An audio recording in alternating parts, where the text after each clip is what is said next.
And now for our feature presentation.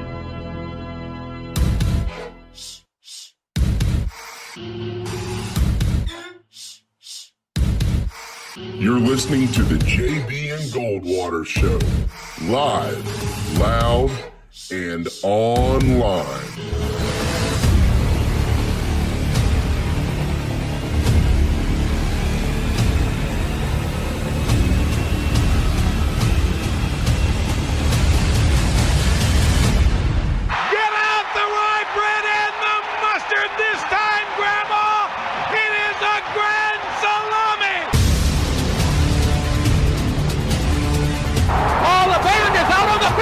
He's going to go into the end zone. Puts it up.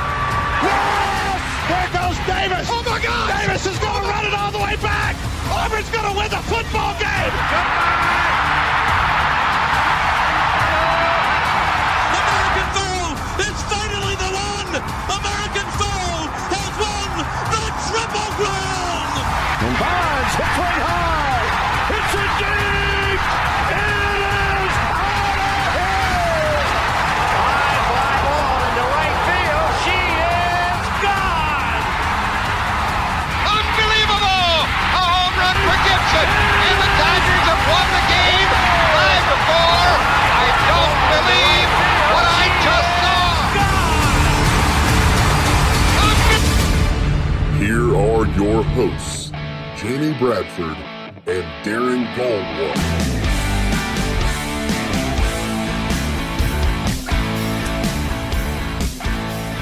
All right, greetings and a good Wednesday afternoon and welcome aboard the JB and Goldwater Show, live, loud, and online. A shade past noon, 12:02 p.m., August the 26th. Of course, we are driven by our friends at Stokes Volkswagen. Check them out at stokesvw.com. That is Darren Goldwater to my left. I am Jamie Bradford. We're here till 2 o'clock this afternoon. Thank you so much for joining our program. You can watch us daily on Twitter, on Facebook, on YouTube by typing in JB and Goldwater. We are at JB and Goldwater across all social media platforms. You can listen for free. All of this is free. The Podbean app is what you'll need to download, and that's where you can get us if you can't watch us. And jbandgoldwatershow.com. That is our website, and that encompasses everything there that we just discussed in that opening segment. But with all that being said, yeah, wow. Welcome to Earth, pal. But all that being said, good afternoon, Mr. Goldwater. Yeah, man, this is gonna be a fun show. A lot of stuff to get to, a lot of fun stuff to get to, and some serious stuff out there as well. But yeah, looking forward to this one. Absolutely. Dean Stevens with Channel 4 is going to hop on at 12:15, and he and Darren collectively. I'll be here too, but those two, they know a little bit more about this than I. So they will release the 2020 fall high school football television schedule today. So if you are a fan of high school sports, you got a son that's playing high school football or just a supporter, whatever it may be, you're going to find out if your team is on TV this fall. So hang tight. That's coming up here in a little bit over 10 minutes. At 12:30, Gamecock head football coach Will Muschamp will join us from Columbia, South Carolina, as well. There's some players right now that are in some Zoom meetings, and then Coach is going to pop on with us. And then I don't know why he scheduled us at 12:30 today, because at 1 o'clock he's got a Zoom meeting with the media. But Darren and I won't need to be a part of that today because we'll have an exclusive with him. So happy to talk to Coach again as he previews his 2020 football team. 1 month from today, they kick off. How about that? September the 26th. So a lot to get to with Coach there. And then at 1 o'clock, we'll follow up that conversation with J.C. Sherbert, our friend from thebigspur.com, part of the 24/7 Sports Network. And there is some news should be out today, involving kick times for the ACC and the Big 12. Brandon Marcello, who also works for J.C., as a matter of fact, did have a column up on thebigspur.com last night, or I'm sorry, I think it was Monday night, about the process. So we'll talk to J.C. about a little bit of that. Should not expect SEC kick times today, though, because they are starting later, but those are expected here pretty soon. I'm thinking probably sometime next week. So hang tight on those. But the ACC, the Big 12, should get some news on that today, which will also, kick times involve TV schedules, and Fox and ESPN have been in what they're calling a draft for these ball games. So we'll have JC kind of explain all that a little bit later on. Do have some breaking news to get to. We'll get to Tiger Woods. His tee time tomorrow. Other notable tee times as part of the BMW Championship. But, I really it's unfortunate with all this good stuff we've got to get to. We will get to Will Wade here in just a minute because that is major breaking news today. But I do, off the top of the show, want to mention some items that are very newsworthy, but unfortunately not very positive. First and foremost, here in our immediate area, all of our thoughts and deepest prayers and sympathies are with Ashley Ridge High School and their football program. They lost a member of the football team last night who unfortunately collapsed in his shower. This was not a football-related ordeal, according to reports. But we need to wait on the autopsy. 16 years old, apparently just an absolutely wonderful young man. He's been out campaigning for his president of choice, which I don't really care what side of the aisle you're on. If you're 16 years old and you're trying to involve yourself, you can't even vote, but he's just trying to involve himself in the process. Yep. That should be applauded. And unfortunately, this is just an awful loss for Ashley Ridge. So our thoughts and prayers are with the Swamp Foxes, with Coach Randall Tucker, their athletics director, and Coach Shane Fiddler in his first year at Ashley Ridge. He came from Waccamaw and lost 2 players last year as the head coach at Waccamaw. Oh, man. So Coach Fiddler, I've known Shane a long time. And this is just an unbelievable guy, an unbelievable coach, and I have no doubt that he will lead his football program through these difficult times. But at the end of the day, they've lost a brother up there at Ashley Ridge. And so for Darren and myself and anybody that is included in our circle, our thoughts and prayers are with you guys. And if we can do anything, we'll do it. You just let us know. Also, thoughts and prayers are with the Gulf Coast. Yeah. The border of Texas and Louisiana is about to get hammered by Hurricane Laura, which is expected to make landfall with wind speeds at about 145 miles per hour. That according to our friend Rob Fowler. And Dave Williams at Channel 4 and others out there. So our thoughts and prayers on the Gulf Coast as well as Hurricane Laura comes barreling through later on this afternoon and into the evening. And then it'll go right up that border right there into Arkansas, and it'll take a sharp right-hand turn and head its way towards the Ohio Valley, essentially, and then off the East Coast eventually. But if you know anybody down there, be praying for them because this is a bad one, no doubt about that. All right, 843-321-8893 is our phone number. You can text it as well, 843-321-8893. A no-no thrown last night in Major League Baseball. We'll put that on hold, though, because this is breaking news, and I think this has been expected news. Mark Schlabach got it today with ESPN, and the NCAA says that LSU men's basketball coach Will Wade either arranged for or offered, quote, impermissible payments to at least 11 potential recruits or others around them. That is according to documents obtained this morning by ESPN. These documents say that the NCAA's enforcement staff received, I'm reading this word for word from Mark Schlabach, the staff received information that Wade, quote, arranged for, offered, and or provided impermissible benefits, including cash payments, to at least 11 men's basketball prospective student-athletes, their family members, individuals associated with the prospects, and or non-scholastic coaches in exchange for the prospects' enrollment at LSU. Now, not too long ago, I think it was in March, there was that HBO documentary, and Christian Dawkins was the center of this documentary. It was essentially all his words, Darren, and there was some pretty dramatic audio that was played in this documentary, and we knew right then and there. Look, I mean, if you understand cheating in sports, when a coach says, look, we've made, quote, strong blank offers, that's all scholarships are the same, guys. So the offer was more than that, and we've all been scratching our heads for a while. I think a lot of you as well. We probably should have been. And LSU did restructure the contract, and they could fire him without having to pay him off, and this, that, and the other. But I think it's a foregone conclusion that he's not going to make basketball season this fall. Well, I'm not going to go that far that he won't make it. I mean, remember, we thought Sean Miller wasn't going to make it at Arizona, and he's still hanging out at Arizona right now. True. So he could. But when you see 11 different payments or alleged impermissible payments to either 11 athletes or those associated with them. I mean, that number, 11. It's huge. I don't recall seeing anything at least public, right? I mean, there's a sense that the underbelly is doing that and the Blue Bloods, but when you see the number 11, like you think 1, you think 2, 11 is, I mean, that's your 2-deep rotation on a basketball team. That's a lot. That's outrageous. So I think Pat Forty had it first last night with Sports Illustrated, and then they're hoping that there are no ties to the football program as well, so they want this thing to move quickly, but at the same time, try and, if you're LSU, protect Will Wade to some degree. But I don't see it. I don't see it. Look, if they've identified 11 players, that means they know who these 11 players Yes. are, and they've got enough evidence Yes. that there's something really going on there. And you don't need 11 to convict. You need 1. Yes. That's it. So, Will Wade is in incredibly hot water. I just, in this world that we're in now, where, look, I'm an innocent until proven guilty guy. There's no question about that.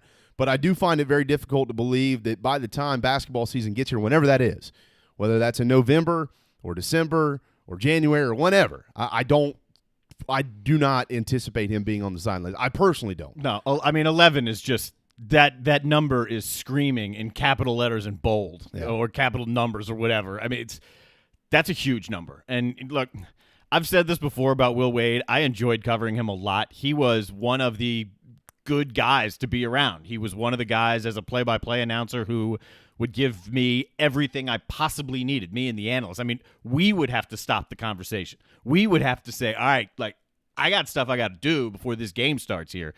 And that was always my impression of him. And that's when he was at Chattanooga, and that's when he was at VCU. So this, on a personal level, I hate to see this because I do like Will Wade as a person, but he's in hot water. I mean, boiling hot water. Yeah. It's probably not going to be a good ending for him, and the school will be off the hook if any money's owed due to the restructuring of their contract as well. So we'll keep our eyes peeled on that. We do have some breaking news here. This was first reported by Joe Giglio with WRAL. Now it has been turned into article form by Chip Patterson with CBS Sports and CBSSports.com. North Carolina State, of course, has announced the suspension of all athletics activities after a rise in the COVID-19 cases earlier this week, and it looks like they've reached an agreement to push back their September the 12th football game against Virginia Tech. They'll play that on September the 26th. It does appear that most of this is because of an abundance of precautions. They do think that everything is going to be fine and shaped up, but that's what that date was there for. So they're going to go ahead and use it. It looks September the 26th. They will back up this NC State Virginia Tech game to that one. So if we do get kick times today from the ACC, which maybe this delays some of that, we won't be seeing the Wolfpack and the Hokies squaring off here and coming up in just a couple of weeks. So we'll have to wait a few more. So that'll be the opening weekend of the SEC as well. But luckily that open date was standing there for both teams. That also means that Virginia Tech will now open with Virginia. That is their Wow. week. That is their week 2 game, the rivalry with the Cavaliers. So they will be off essentially week 1. They'll play Virginia in their rivalry game for their first game and then host NC State. Wow, very interesting. Very, very interesting stuff there. All right, also last night in baseball, we'll squeeze this in quickly before we welcome our friend Dean Stevens to the phone lines from Channel 4. But the White Sox 4-0 over the Pirates, and it was a no-hitter thrown in Chicago. Luckily, J.C. Sherbert will join us from Chicago. The White Sox fan. He's an adopted Sox fan now in the Windy City. But what a ball game! The first no-hitter of 2020. Lucas Giolito got it last night. No runs, no hits. 9 innings for the 6'6", 245-pounder out of Santa Monica, California. So the first no-no is in the books. I wonder if it's more difficult to throw a no-hitter with nobody in the ballpark because you know the old saying, don't talk to them. Oh, yeah. Leave them alone. Just let them kind of stew in their moment down there. Hopefully they're not thinking about it. But when it's eerily quiet around you, I would think you'd think about it a little bit more. Well, Statistically speaking, this was one of the most dominant no-hitters of all time. 13 strikeouts, 101 pitches. Nobody. 74 strikes. Nobody has ever thrown a no-hitter with more strikeouts or fewer pitches than Lucas Giolito. And I'm happy for him. He was the top prospect for the Nationals. I watched him pitch at Riley Park, sat front row right behind the plate, loved it. I happened to be in D.C. in the ballpark the day he made his major league debut, which was one to forget and rained out, and then officially not even his debut, but it happened.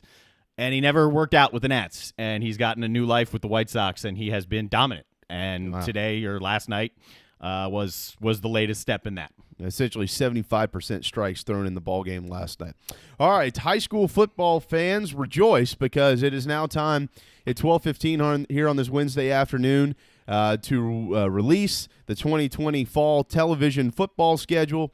And we have brought in the most handsome man in TV here in the Low Country, and for that matter, across the state, Mr. Dean Stevens with Channel 4 to do so. What's up, man? Oh, it's very nice of you. Very nice for the kind words. People in the media don't really have – there's not a lot of kind words for people in the media right now, so what you said was very kind, so thank you very much. Well, let me tell you, you look fantastic in this graphic because I think I found one from like 1980. So you look 20 years old or so. Yeah. Yeah, makeup was good that day. Yeah. Looking real good. Yeah, makeup was good. I don't think I wore makeup like in the 80s. It's like Iceberg. Iceberg doesn't wear makeup. No. He just goes with the natural. He's just all natural. That can't be true, is it? Well, Iceberg wearing makeup? Yeah.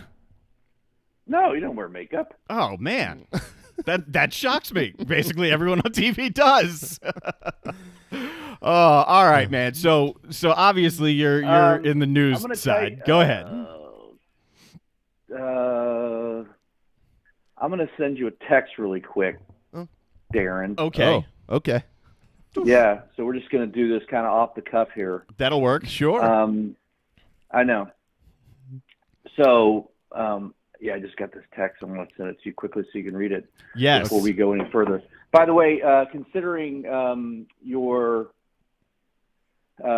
status of the defending champion Nationals, which, by the way, I don't know if I warned you or not, it's hard to defend a World Series title, by the way. But would you like to have Giolito back now and you can give Adam Eaton back to the White Sox? Would you like to go back and redo that trade? Well, since Strauss is done for the year, hindsight being nice. Hindsight being 2020, I think that's a fair thing. But Eaton, Mr. Spanky, was big last year, getting us to that World Series championship.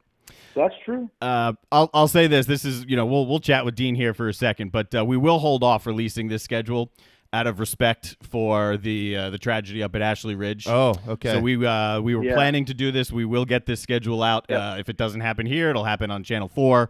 Okay. But it'll probably be Friday. I think I'll come. I mean, if you guys have time for the most handsome guy on TV, I can come back Friday and do it. By the way. Well, Friday is a scheduled off day for us. So I'm heading out to meet my nephew. What do you mean? Yeah. Is that's how successful the program? That's how big the show's gotten already. You can just take a day off. Yes, that's exactly what that means. Because I got to find a way. I mean, look, I'm an uncle now, and I haven't I haven't met little nephew Royce, and he lives in L.A. So I need to get out there and see him. LA? Yes, we're all flying out there tomorrow after the show. Yeah. Okay. Yeah. So we've gone through all the precautions. We're all good, and looking forward to seeing my mom and my 8-week-old Mr. Royce. Yeah, that's pretty cool. Yes. And I'm gonna play golf. So you're playing golf on Friday? Yeah. I have picked up the sticks. Where are you gonna go play? Stono Ferry. Okay. Yeah. I mean, I figured, I can't do this without Darren. It's impossible. I mean, he's the guy. He's why people watch. So forget it. I'm not going to ruin our ratings. I'd rather just go play golf and ruin my golf game even more. Yeah. Well, we played golf. I took Jack out to play with a guy you guys may not remember, probably don't remember, a guy named Chris Foy. Played with the Stingrays back in the during the early days of the Stingrays. Chris and I got to be good friends. He had played hockey in Houston, so we had a little connection there. We just stayed buddies through the years. Chris has got a house down here now. So we went out and played one day a couple weeks ago. And like you, JB, I hadn't picked up a sticks in probably a year. And so we go out to Charleston National. It's about, I don't know, it's about 105. It was pretty hot. And then, after about 8 holes, flying off the track. I mean, there was debris everywhere. Yeah. And we literally got to 14. It was a little par 3. And, like, the first 2 guys hit in the water, and then somebody goes, here's the deal. If Dean hits it in the water, how about we just hang it up? We'll go to Jack's Cosmic Dog and just call it a day. And I swear to God, I stuck it right in the marsh, and we just literally packed up the club after 14 holes, found ourselves at Jack's Cosmic Dog with a nice dog, some fries, and a nice cold drink. Yeah. So, well, yeah, and you could say you could say you shot too. Like, well, how'd you shoot? I shot an 80. But you don't have to tell them that you didn't play the final 4 holes. Walked off the course. Yeah. Let me ask you this, Dean. You're from Houston. Every friends, family gonna be all right? They getting out of there? So I think everybody is we're gonna be west of the storm. Yeah. Right. So I mean, if you look at a map of Houston, and then you're gonna see like a big loop. That's the 610 loop on I-10. We're about we're about 5-6 miles west of that loop. That's where my brother lives. And then my mom is a little bit northwest of that. So, if this thing keeps the same track, they'll probably get tropical storm winds, gusts. But they should be okay. Good. They should be okay. Yeah, they're about to get hammered in that area down there. Lake Charles. Have you ever been to Lake Charles, Louisiana? No. I have not been to Lake Charles. I don't think I've ever – I grew up in Houston. I left when I was 18. I think the only time I ever went through was in Louisiana. I think I actually drove through coming to Charleston in 1990. All right. I think I never went to New Orleans. Never went to Shreveport. So no experience there. You should be a Gamecock. I didn't really need to go to New Orleans. I went to school in Austin. There was enough trouble there. I didn't need to go to New Orleans to find it. That's true. That's a good point. Yeah. So yeah. Wow. So how's everything been with the show? It's been a great experience. Absolutely. It's been learning a great experience. All of it. It's been learning. It's been great, and now the fun part is it's growing and fast. So it's fun to watch it grow. Mm-hmm. Yeah. Because when you first texted me months to say, ago. hey, I got this idea. Who was I to go, well, you're an idiot. There's no sports going on. But, yeah, I think it's a great idea, Darren. Yeah. Well, remember, I text you like in November before any of this was even part of the idea. And I said, man, I got this idea. And it might be awful and it might work. And I don't know. And then, well, here we are. And it worked. Yeah. Well, I think you guys are a shining example of what the pandemic has forced us all to do. And that is, you had to kind of reinvent yourself a little bit. And, it doesn't matter what business you were in. It forced everybody to kind of take a step back, look to see how you were going to press forward to make a living, to continue making a living. And, and it's been a challenge for so many people. And even today, and I think this is kind of the interesting part of this deal, is that, there's still people out there who have lost work, and who have lost so much. Even the nonprofit that I work with directly, we can't, it's hard for us to serve the community because like our volunteer base is elderly, so we're not going to put our volunteer base at risk, Right. Yep. So we've had to kind of redo the way, we distribute food and help our community. So I tip my hat to you guys because that was bold strategy, man. They started in the pandemic. It was great. No one had ever thought of that. No. Well, I appreciate your help too. I've leaned on you throughout the get up and go process. No. So it's I appreciate it. But anyway, I'm looking forward to seeing some high school football with you, and we'll get the schedule out. Yeah. We did say yesterday. Go ahead.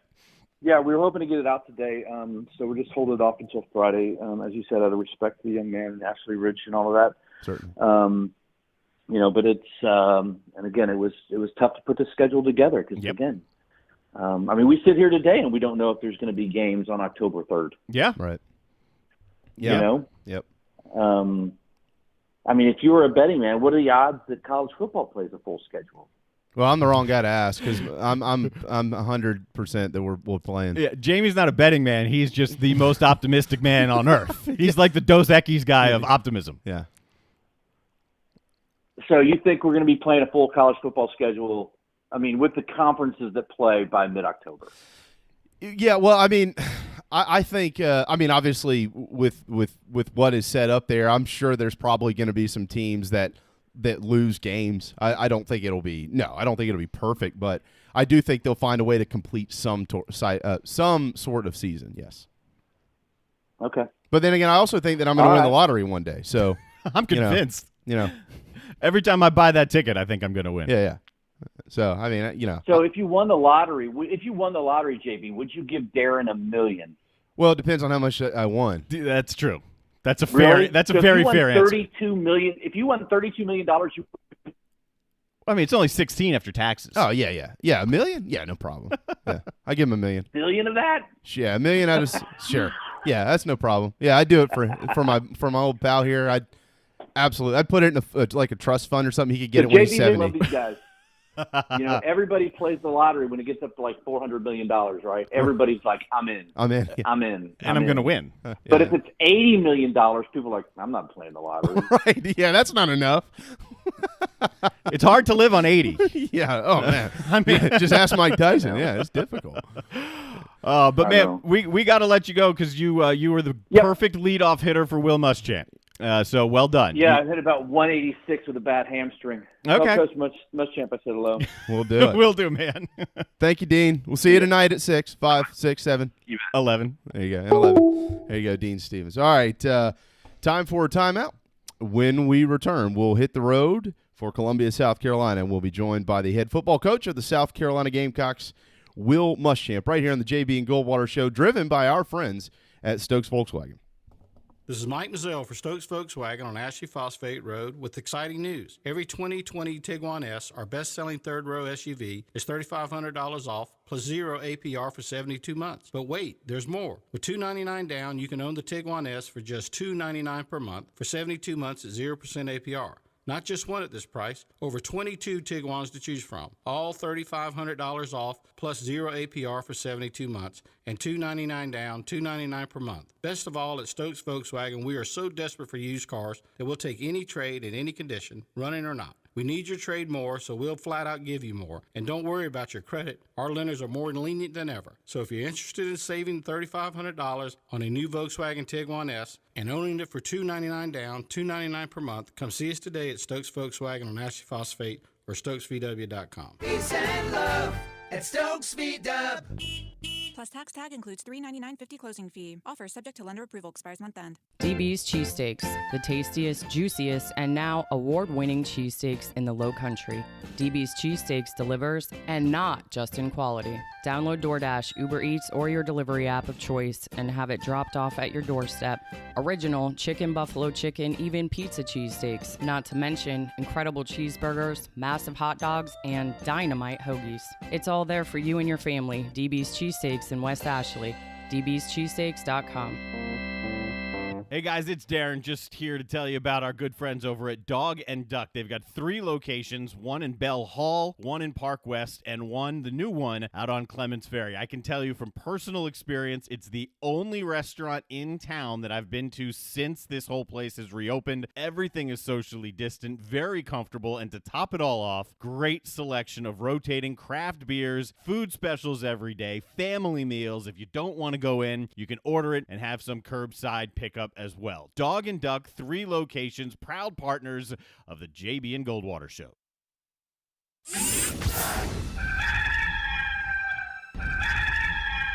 What's up, everybody? This is Patrick Davis, and you are listening to my friends JB and Darren on the JB and Goldwater Show. Bentley throws a quick slant route. That's Debo at the 50, 40, give him a stiff arm at the 30, run away at the 20. Are you kidding me? This is Rodgers again to the 25, 20, 15, 10. Rodgers scores! Mitchell, pump fake, throws to Rice. Touchdown! He caught it in traffic. It was worth the wait for Steve Spurrier. Get the ball to Bennett. He dives. Touchdown! Walks it up, looking for Kelly. Touchdown! Can you believe it? Left side, Jeffries got space and a touchdown.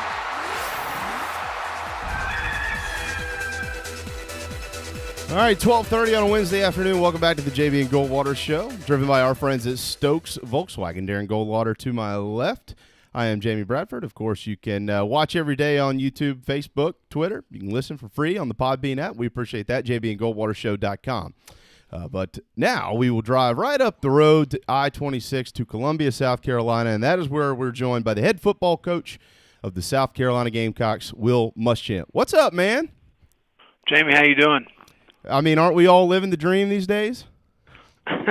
Somewhat. It's been a little weird of a dream, but it's a dream. Yeah, at times it's been a bad dream, but we're in good dreams right now because football. So look, are you nuts? Why did you schedule this and then do a Zoom press conference at 1 o'clock? What's going on up there? Well, that's Coach Fink. He's in charge of all the scheduling, so I just kind of ride along with it. Okay, all right. Well, I appreciate Steve doing that, and thank you for carving out some time. And I'm sure that you're just ready to get things going. 1 month from today, we'll play football. All right. We got to get some housekeeping items. Anybody in quarantine? Any new injuries? No, we're okay. Obviously the disappointing news of Marshawn Lloyd, extremely frustrated in that situation. A non-contact injury, was just running down the field and made a cut and looked like he'd, to be honest with you, Jamie, I thought he hyperextended his knee a little bit. And then obviously genetically Marshawn's different from most human beings. He got up and jumped a little bit and kind of thought he was okay and jogged off the field and didn't think a lot of it. And then later on our trainer Clint Haggard came up and said, I think we need to take a look and do an MRI. And he came back and said it's only the ACL, so it's not anything else. But just a very freak injury, a freak situation. Extremely disappointed for Marshawn. And normally our protocol here is Clint Haggard and Dr. Jeff Guy will call the student athlete and the parents and just kind of update them on where things are. And obviously it's devastating news when you hear that.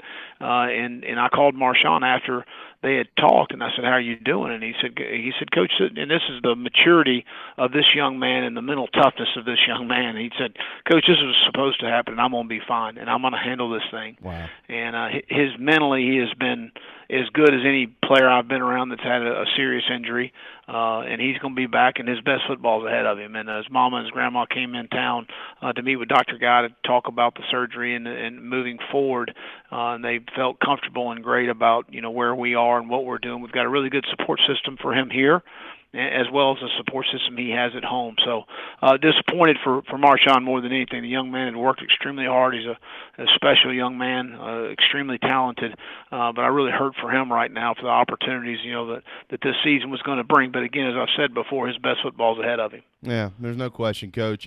We hurt for you too, man. That was just unfortunate, and for you as well. I mean, big time player, going to help your football team, and he will, and he might be around for 14 years if it's up to the NCAA, it seems like.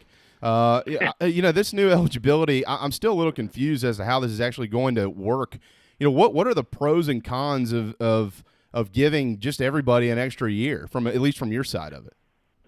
Well, it's interesting. When the ruling came out, I met with our team and actually had Chance Miller, who's our assistant athletic director, but was also in charge of compliance for a number of years, and to interpret the ruling.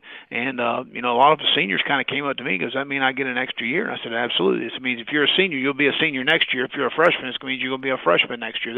This year technically doesn't count because of the uncertainties with different conferences or different schools canceling, and to be fair, and I think it was a good decision by the NCAA. And I think moving forward, they probably will discount whatever numbers that you have at the senior and count your 85, not including your senior class that may be returning. Is probably, I'm assuming, how they would do it. They haven't made a decision on that yet, but Parker White, I hate to disappoint Elliott Fry, but Parker's already kind of to me and say, "Hey, Coach, I'm putting my name on that stadium, so you can tell Elliott Fry I'm staying another year." So we got some guys that have already come to me and said, "Listen, depending on how this season goes, Coach, I'm coming back." And I'm like, "Hey, I'm all for it," And so again, I think a really good decision by the NCAA in helping these young men and having another opportunity on what's been a little bit of a weird dream, as you said earlier, as far as what we're going through right now. So I appreciate them doing that. Yeah. Talking with Milt Muschamp, the head coach of the Gamecocks, one of the side effects of that ruling is how it affects seniors, juniors down in high school. So how does it impact recruiting? Well, again, I think what they're and I'm assuming this as far as what they kind of did with spring sports was just discount the senior class. So if you have 20 seniors, you're still going to allow your 85 scholarships. That means you probably have 105 guys on scholarship next year, and obviously your school's got to handle that. But I don't know that you can affect your incoming signing class, and as far as those things are concerned. But again, those rules have not been made yet. We're kind of waiting on that, as we speak here. Yep. Coach, real quick, players in leagues that aren't playing this fall, should they be allowed to transfer? I'm sorry. I didn't mean to put you on the spot. No. You're the man to ask this question. It's an interesting question, and I think it's a very fair question. I mean, and honestly, to me, if I'm a senior in the Big Ten or I'm a senior in the Pac-12, they ought to be allowed to transfer. Yeah, because if a lot of these young men have aspirations of playing on the next level, or they're a third year opportunity for a guy to play and have a really good junior season or third season, and he wants to go to the National Football League, because you can't. It's going to be very difficult to play spring football and then be trained for the draft, because I don't think the NFL is going to change their calendar year for us. Right. I don't think that's going to happen, and I think it's going to be very difficult with a spring season. So I do think the draft-eligible guys ought to be able to transfer and go somewhere and play this fall. I think that's fair. As far as the other players are concerned, I'm not totally certain. I know that the Big Ten, I talked to a Big Ten coach, actually, as a friend of mine this morning that coaches there, and they're planning on, they've got a plan calendar-wise for a spring season. So not necessarily the opponents, but just for what they're doing in-house. So again, that decision is going to be made by somebody not named Will Muschamp. So that's just my 2 cents. Well, you make all the decisions with your football team. I think 4 years ago, Coach, I talked to you probably about this time, well, maybe a little bit sooner, because y'all were, scheduled to kick off on time at that point. And one of the things you had said to me was, we really need to get more athletic. That's the type of kid you were after in recruiting, and you've recruited exceptionally well since you've been there. You didn't lie to anybody when you got hired. You said you could sell popsicles to white glove Eskimos or whatever you said. So, but let me ask you this: how many guys on this team can play multiple positions because of that athleticism?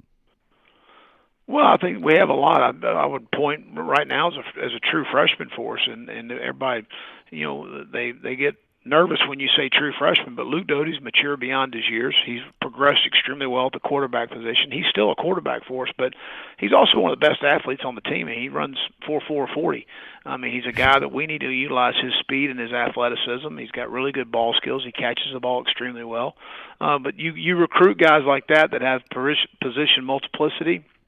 I always like having guys that played both ways in high school.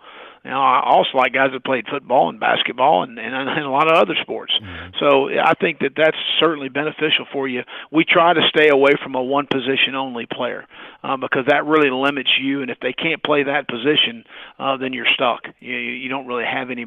There's nowhere else for them to go. So we try to stay away from that in the recruiting process. And I said last year before the season started, I said it may not reflect on our record, but last year was our most talented team since we've been here. And really, the NFL draft showed that as far as guys making teams in the National Football League from that team. And I think as we continue to recruit, we have recruited well.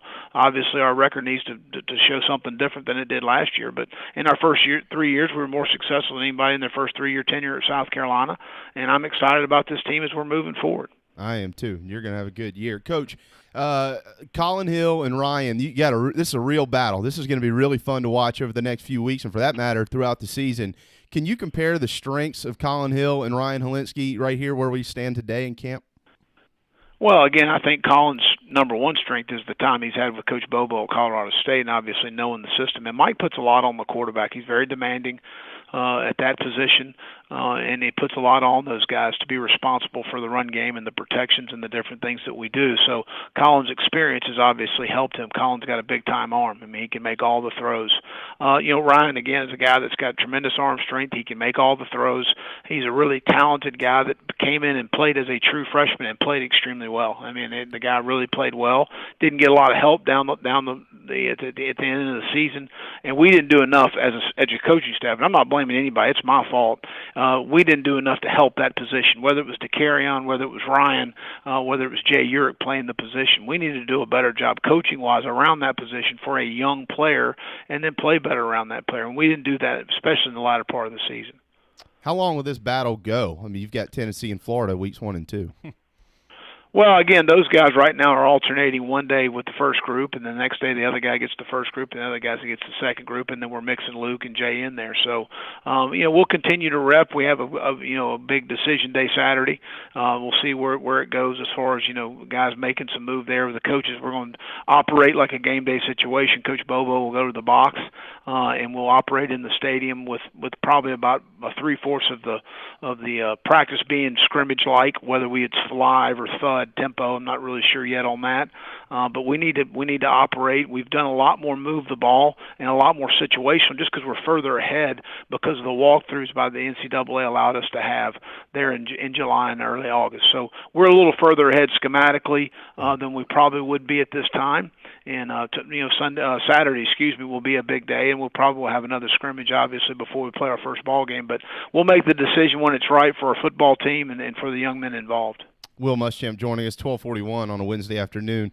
Coach, has the preparation process, maybe the sense of urgency, been a little bit different with some of your guys? I mean, out of total respect for Coastal Carolina and East Carolina, it ain't them. It's Tennessee and Florida to open, so you're going to have to roll your best guys out there weeks 1 and 2. So in the preparation process, have you sensed a little bit more urgency out of guys to want to be real good so they catch that eye of Coach Muschamp?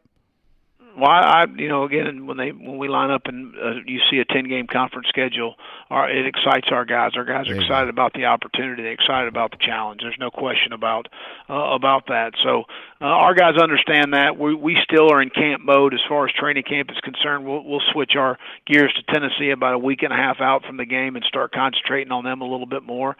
But right now we're still searching for a little bit of an identity offensively. I like what Mike has done and what we're kind of trying to create there offensively. I think we've made some strides on the defensive side of the ball.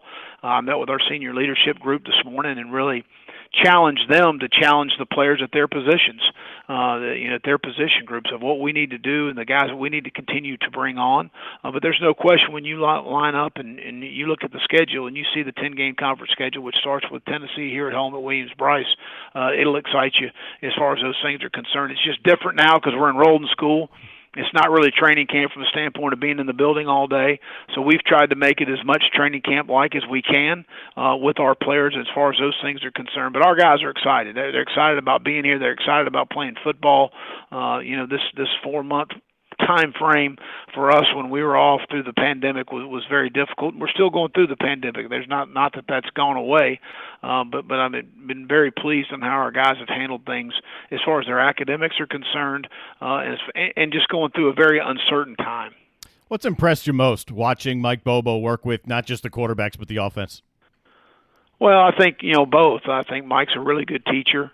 Both of my sons are quarterbacks, and when we were going through this pandemic, Mike's youngest son, Jake's a quarterback as well, and we came and through a lot together as far as just teaching the quarterback position, and he's a really good fundamental coach. His dad, George, was a long-time high school coach in the state of Georgia and does a fantastic job of teaching quarterbacks just fundamentally on the basic fundamentals, and I really enjoyed that part, with Mike. And then, running our offense, I really like a lot of the things. He presents a lot of issues for you defensively, things that you've got to be able to cover down on, and formationally and play-wise, which there's a lot of issues he creates, and obviously his experience helps. All right, Coach. I know we only got a few minutes left with you. You already hit on Marshawn just a little while ago, but that group you've got back there is still really talented. With Zaquandre White in there now with Deshaun and Kevin Harris, and how about Rashad Amos, a kid that I know a lot of people. I know you're very excited about him. Tell us about this group. You keep mentioning the 10-game schedule in the SEC. We know it's grueling. Guys are going to get banged up. Luckily, you've got a pretty deep stable. Well, you're not going to make it through with one back in our league. That's true whether you're playing 8 conference games or now you're playing 10. But Zaquandre, a guy that's got some pep in his step. He's a mature guy. Went to Florida State. When Coach Fisher was there and Jimbo and I are close, and when Zaquandre was at junior college, we really liked his tape, and you always want to understand what happened. So I called Jimbo, and Jimbo, they loved him. I mean, they loved him. And sometimes when you go through a coaching change as a player, you lose your way a little bit. And I think that's what happened with Zaquandre. You don't feel you're in the place. The coach that recruited you is not there anymore. The head coach that recruited you is not there anymore.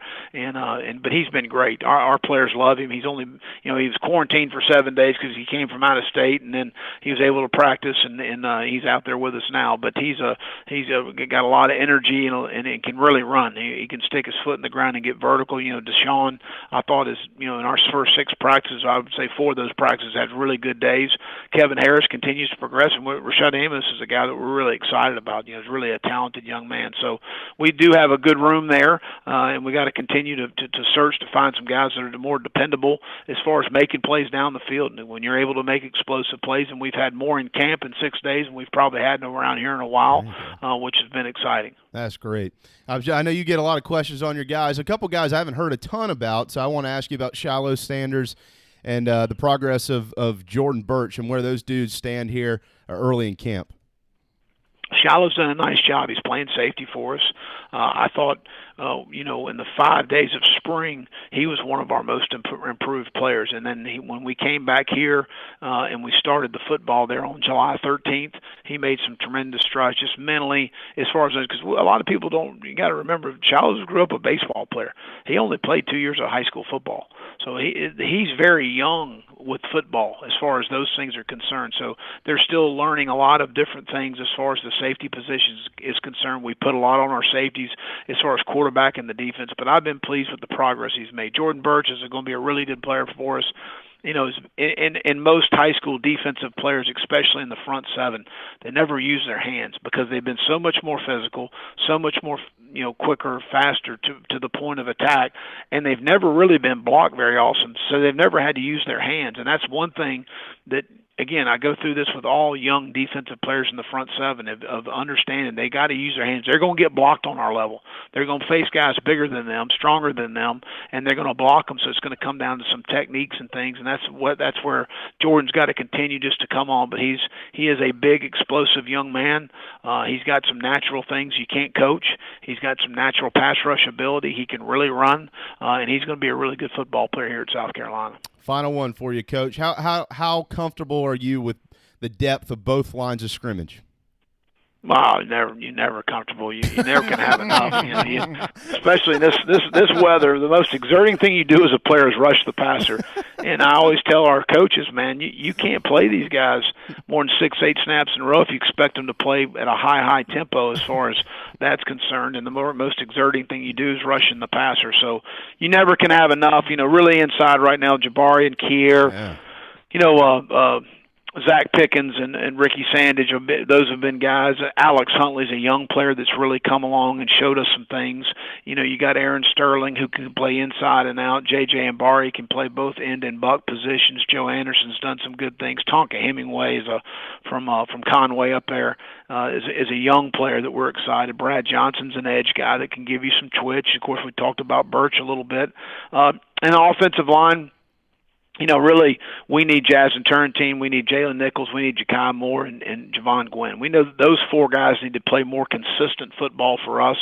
Hutch has been a guy that's played a bunch of snaps, and Dylan Wallen's played a bunch of snaps for us, and we got to settle on the center. Eric Douglas right now would probably start for us tomorrow at the center position. I've been pretty pleased with Eric. He's extremely bright. He gets in and out of the right things, and Vinny Murphy's a young man that's come on for us, that's done some things. Has played center, can play right guard. So just more consistency across the board up front. I do think we're more athletic and bigger than we've been, and being able to move some bodies that we're gonna play against. So, but you never have enough up front.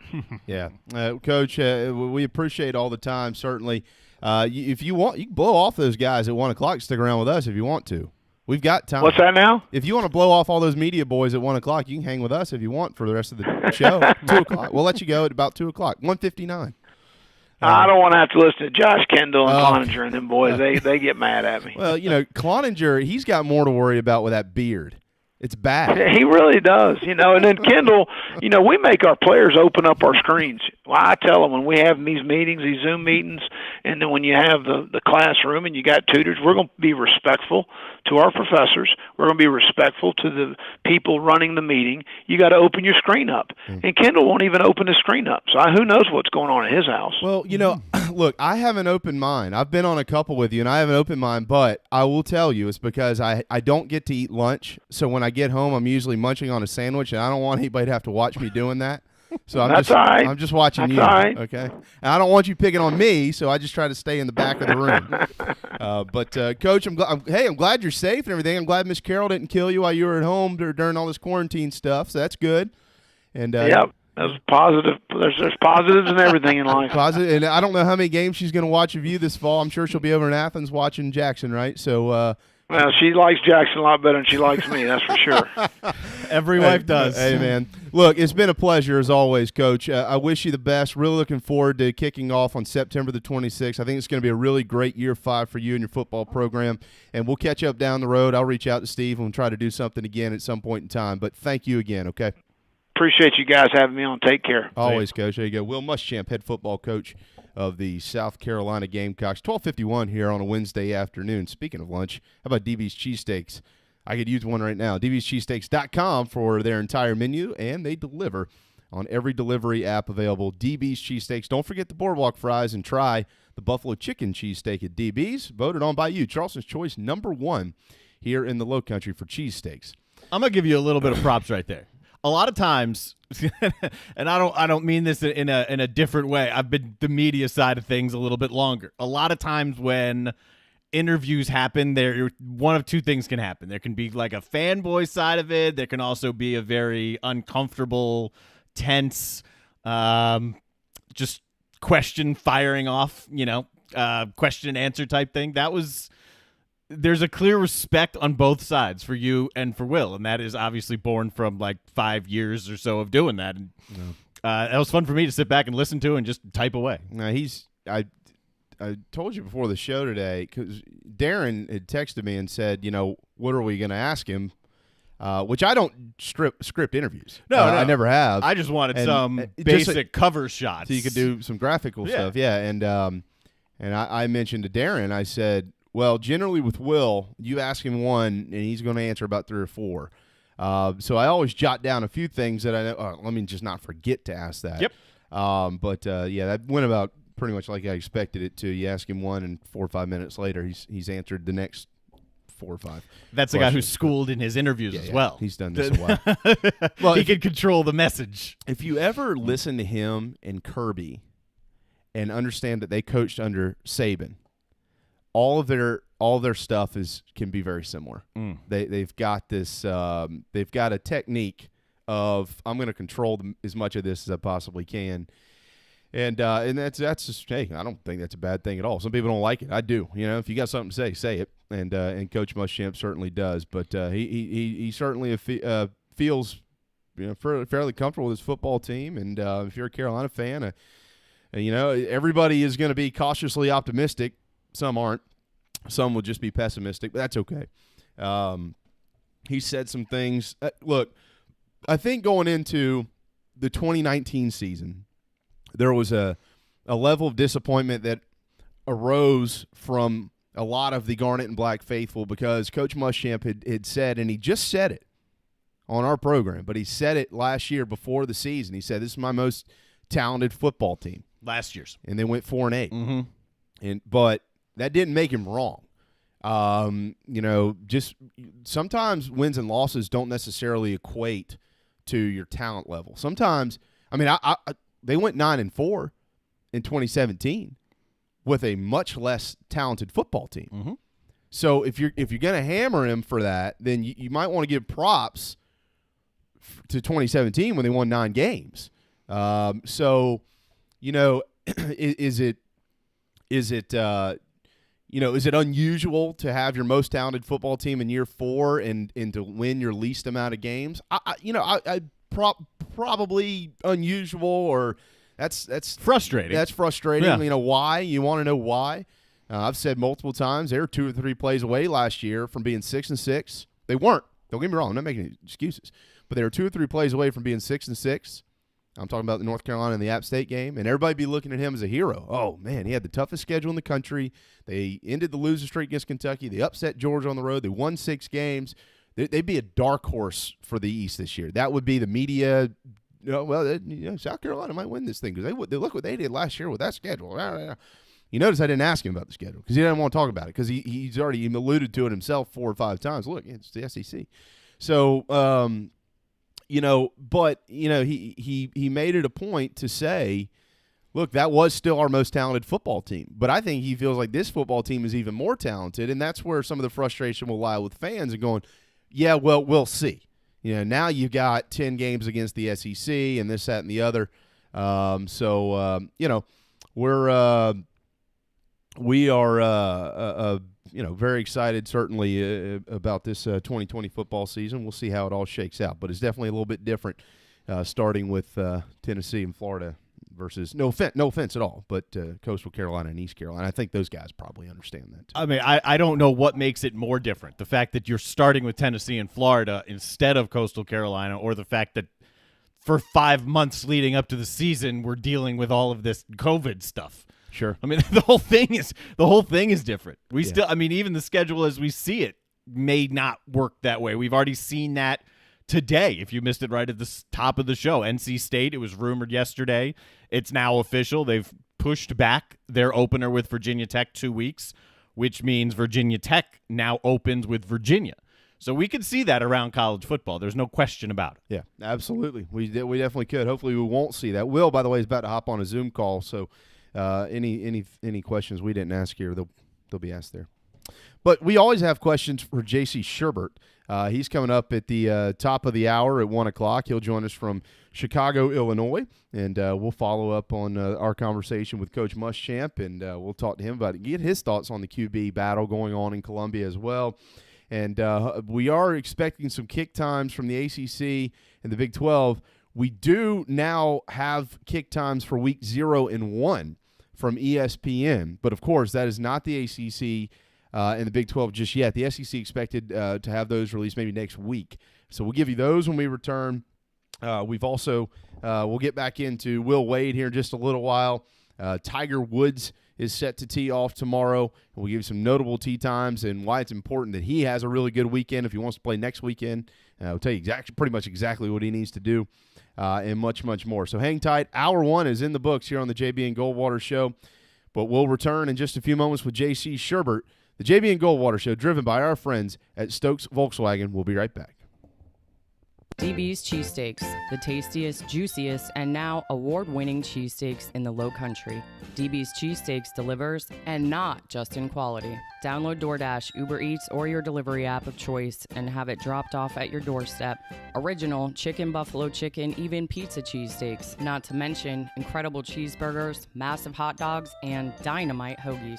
It's all there for you and your family. DB's Cheesesteaks in West Ashley. dbscheesesteaks.com. At Patriots Point Naval and Maritime Museum, families walk in the footsteps of our nation's heroes, the brave ones who risked their lives to defend our way of life. Home to the aircraft carrier USS Yorktown, USS Laffey, and the USS Clamagore, there's more than 1 million square feet of exhibit space to roam. White Glove certified, we have several new health safety measures in place to enhance the visitor experience. Come for the day and leave feeling inspired. One of the most impressive museums in the country, located right here in Mount Pleasant. Visit patriotspoint.org for more. We'll see you soon. Hey guys, it's Darren, just here to tell you about our good friends over at Dog and Duck. They've got 3 locations, one in Bell Hall, one in Park West, and one, the new one, out on Clements Ferry. I can tell you from personal experience, it's the only restaurant in town that I've been to since this whole place has reopened. Everything is socially distant, very comfortable, and to top it all off, great selection of rotating craft beers, food specials every day, family meals. If you don't want to go in, you can order it and have some curbside pickup as well. Dog and Duck, 3 locations, proud partners of the JB and Goldwater Show. This is Scott Glaze, head golf professional at the Links at Stono Ferry, located on the outskirts of Charleston, South Carolina. I'm inviting you to tee it up on one of the most scenic and challenging courses in the Lowcountry. Our back 9 is highlighted with 3 holes that border the Intercoastal Waterway. Visit stonoferrygolf.com to book tee times and discover all that Stono Ferry has to offer. The Links at Stono Ferry is a former South Carolina Golf Course of the Year and is also home to the College of Charleston men's and women's golf teams. Come see us. We would love to have you. stonoferrygolf.com. Hi, I'm Chris Half, Public Information Officer at the Patriots Point Naval and Maritime Museum. We're home of the mighty USS Yorktown, USS Laffey, Flamagore, and Vietnam experience. And we're a proud partner of the JB and Goldwater Show. We invite you and your family to come see us and enjoy a day on Charleston Harbor. Visit patriotspoint.org for more information. And now, it is my honor to present the National Anthem.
Live, loud, and online.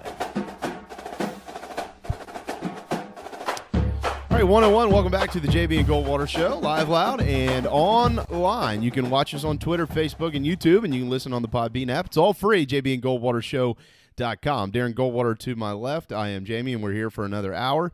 And J.C. Sherbert will be joining us here in just a few moments as part of the BigSpur.com, which, of course, is part of the 24/7 Sports Network. And he will get close to taking us home today. We won't keep him for the whole hour, but he'll certainly hang around, and we'll fuss and discuss a little bit of our conversation with Coach Will Muschamp and talk about the Gamecocks quarterback room and what it might look like here in the next couple of years as well, with a couple of fantastic commitments to South Carolina, both in the 2021 and 2022 classes. All right, I did kind of tease this before we went to break. Look, I know that these games aren't. There's probably not a lot of fans of these games in our listening area, which, by the way, our listening area is the whole world, and so is the viewing area. But at least for the folks here, here in our immediate area, the state of South Carolina, that watch and tune in every day, we get it. But it is football, and only a few weeks ago, many of you thought, well, we're not going to get it, but you are. So here is the opening week, which you would call week 0 and week 1. This is the TV schedule.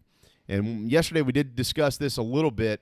Saturday night is the first college football game of the year. It's the Guardian Credit Union FCS kickoff between Austin Peay and Central Arkansas. And how about Matt Berry? He'll be on the play-by-play. Matt, of course, was in Columbia in television before he made his way up to Bristol. I think he was here first. Well, he was. I think he was in Charleston. He might have dabbled in Charleston, but the majority of his time was in Columbia. I could be wrong about that. But he'll be there with Mike Golick Jr. and Lauren Sizzler on the sidelines.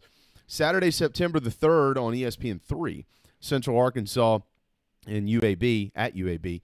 The 5th of September, though, there is a full slate of games on TV that day, guys. So if you're ready to just sit back on Labor Day weekend and get going, you can do it. Eastern Kentucky is at Marshall. Jason Benetti, Andre Ware, and Katie George at 1 o'clock on ESPN. At 4:30 on ESPN, SMU is at Texas State with Anish Shroff, Tom Luganville, and Chris Budden. Louisiana Monroe and Troy at 7. Houston Baptist at North Texas at 7:30, both on ESPN3. And then that night at 8 o'clock, Arkansas State is at Memphis. Bob Wishoes and Dan Orlovsky and Cole Kubelik. They'll be on the sideline there on ESPN. And then Stephen F. Austin, UTEP that night at 9 on ESPN3. And then Monday, September the 7th on ESPN, BYU at Navy. And that is Reese Davis, Kirk Herbstreit, and Allison Williams on the call on Labor Day. So the first week is out for television viewing purposes. Getting closer. Getting closer. Getting closer. How close are we to J.C. Sherbert? Well, that's whenever you want to go to him. You can keep him waiting if you want. I mean, he's just sitting there. Is he here? Yeah, he's ready to go. He's looking at it? He is. All right, well, we'll do that. No Eric Church bump today for JC coming out of the 1 o'clock hour, but he doesn't need one. He's special even without the music. What's up, man? Yeah, I was listening to Eric Church like over the weekend a lot, just because of the bump music. Kind of got me fired up, and all that good stuff. So I've had enough Church, ready to roll with you guys. Well, Church is Church is going to be football season for all of us here soon. We'd all like to be. That is many folks' church, the cathedrals that they call ballparks, and we're going to get it. Yeah, exactly. The optimism has never been higher. I know that drives some people crazy that are kind of running around, flailing their arms. Oh my God! Oh my God! Oh my God! We're not going to have a season. Oh Lord! Yeah. But at every step of the way, if you look at every sport and the naysayers that have consistently said that it's not coming back, they've been wrong at every turn. And I hate it because I think that they inserted kind of like a moral social justice argument with college football, which is BS because it's safe to play or it's not. I mean, we could discuss all the rights and wrongs of college football later. And these same people talk about the science and all that good stuff. And, a lot of them have aligned themselves, champions of transparency and virtue in the media, with the opinion of the least transparent conference in the country. That's very true. It's amazing to me. I mean, you see all the interviews with the SEC medical people, and Sankey's doing like Dan Patrick and getting ambushed by the HBO Real Sports people, which I would never do HBO Real Sports. That's an agenda field. It used to be great, and it's great to watch still. But if I were Greg, I would have never done it, or I'd have brought in I'd have laid the smack down on that reporter. But he's doing that. You have the ACC talk, the Big 12. Bob Bowlesby did a podcast with our 24/7 Sports Texas site. Chip Brown, so you have maximum transparency for all leagues but one, and that's the league everybody's aligning themselves with. Isn't it crazy? It's crazy. It would be like, okay, I'm on The Bachelor, right? Okay, and I picked the girl that's the most shady, and I'm like, she's the best for me. She's the most shady. Period. I don't get along with her. She never talks to me. I don't know what's in her head. But you know what? That's who I'm going to throw in with right there, because that's what I want. That's kind of like the media and the Big Ten at this point. Did you get a chance to catch any of the interview with Coach Muschamp? I did, actually. That's why I was a little late getting on, because there's a little bit of breaking news in there about Eric Douglas being the guy that would start at center right now. I think most people thought Hank Manos. I think, and I've said this on the show before, guys, had Jordan Rhodes not opted out, I think they were moving Jovan Gwynn into center with the hopes that he would have taken that job. I also want to say this about Eric Douglas. I know that he struggled mightily at times at guard in a reserve role last year. I know he's been injured just like everybody else on the team, or most of the people. But I do think this. I think that at center, it's a different ball game when you're talking about Eric Douglas, because he's big and athletic and very intelligent. So it makes sense. Now, if he's and I guarantee you, as much as they love Hank Manos as a person and a player and all that, if Douglas wasn't leading the pack, they're not just going to give that job to Eric Douglas. So let's put it that way. No, absolutely not. No, they're not going to give any job to anybody. I mean, I think that was, one of the things I was intrigued by with Coach, and I mean that, obviously we had Will Muschamp on, so I'm kind of, talking about it from their side. But I mean, for the sake of the conversation, Darren, JC, it could be for anybody in the SEC is, what is the sense of urgency like with players right now, and how is that preparation maybe changed? Because, there were certainly going to be some teams like Alabama was set to play Southern Cal, and you had a couple of other big openers, but the majority, they're not opening in the league. And most importantly, you have to win in this league. So out of the gate, you've got to be really good. And it's not like South Carolina, for the sake of this conversation, is opening with, Vanderbilt or Arkansas. No, they're opening with Tennessee, who's a dark horse by some to maybe climb their way up the ladder in the East, and then you got to go to Florida. So, I was interested in his response there. You got to be ready to go. I mean, you can't. This isn't like, look, we're going to have a week or two, and we'll kind of figure out who the best guys are going to be. You might want to know that before week one, but I thought his answer was really good. Yeah, and I'm trying to think of like the as far as matchups go, if there's been a tougher opener for South Carolina over the years, because the toughest one was what might have been before Spurrier left. The people in the Orlando kickoff contacted the Gamecocks. So they wanted to match up South Carolina and Florida State in that Orlando kickoff game, and of course Spurrier said nah. Obviously, that 2016 team probably could not have kept up with the 2016 Florida State Seminoles. It was Ole Miss down there instead, and it was a good game, and they lost it. So I'm trying to think, Vanderbilt in 2016 on a Thursday night, that Vandy team was a bowl team. That was Muschamp's first game. That was tough. I think the game against NC State and Charlotte in 2017 is probably the opener that kind of sticks out the most. South Carolina hasn't always avoided that. They haven't always had a cupcake. They'll open at a Mississippi State or at a Vanderbilt or, Southern Miss or somebody like that. North Carolina several times. North Carolina last year. But I don't think we knew how good North Carolina, how good of a season they were going to have. No. I mean, this is a conference rival that you're opening with, I think 1990. Well, the early to mid 90s, those 4 years when they opened with Georgia. Georgia in 1995 down in Athens was the last season opener that was this tough for this type of game. And then 94, of course, Brad Scott's first game. Muschamp actually played in that game. I think both of those games actually. So the last time South Carolina opened with an opener like this, Will Muschamp was playing for Georgia, and it was against the Bulldogs. Right. Yeah. I mean, this is. They're going to have to. They're going to have to have it right. And of course, we talked to Coach. You can't. It's ludicrous to ask him who's going to start at quarterback right now. But I just wanted to kind of get his response on what are the strengths of each of those guys. And I don't think there's anything earth shattering, but the response, JC, that hey, look, the strength for Colin Hill is he knows the system. I think that's a big deal. I think it is too, especially when you're starting off like this. And that also tells me that Helinski does have a learning curve. And then talking about the NFL arm and then the way he emphasized during the interview, so many offensive linemen that need to step up. Because I think with Colin Hill, you got to protect him. And I think also with Colin Hill and Muschamp's mentioned this many times, so is Bobo, you got to have guys to throw it to. Now, I said today on the Inside the Gamecocks podcast, by the way, everybody go to Apple and get that and rate it 5 stars. Mm-hmm. 6 stars.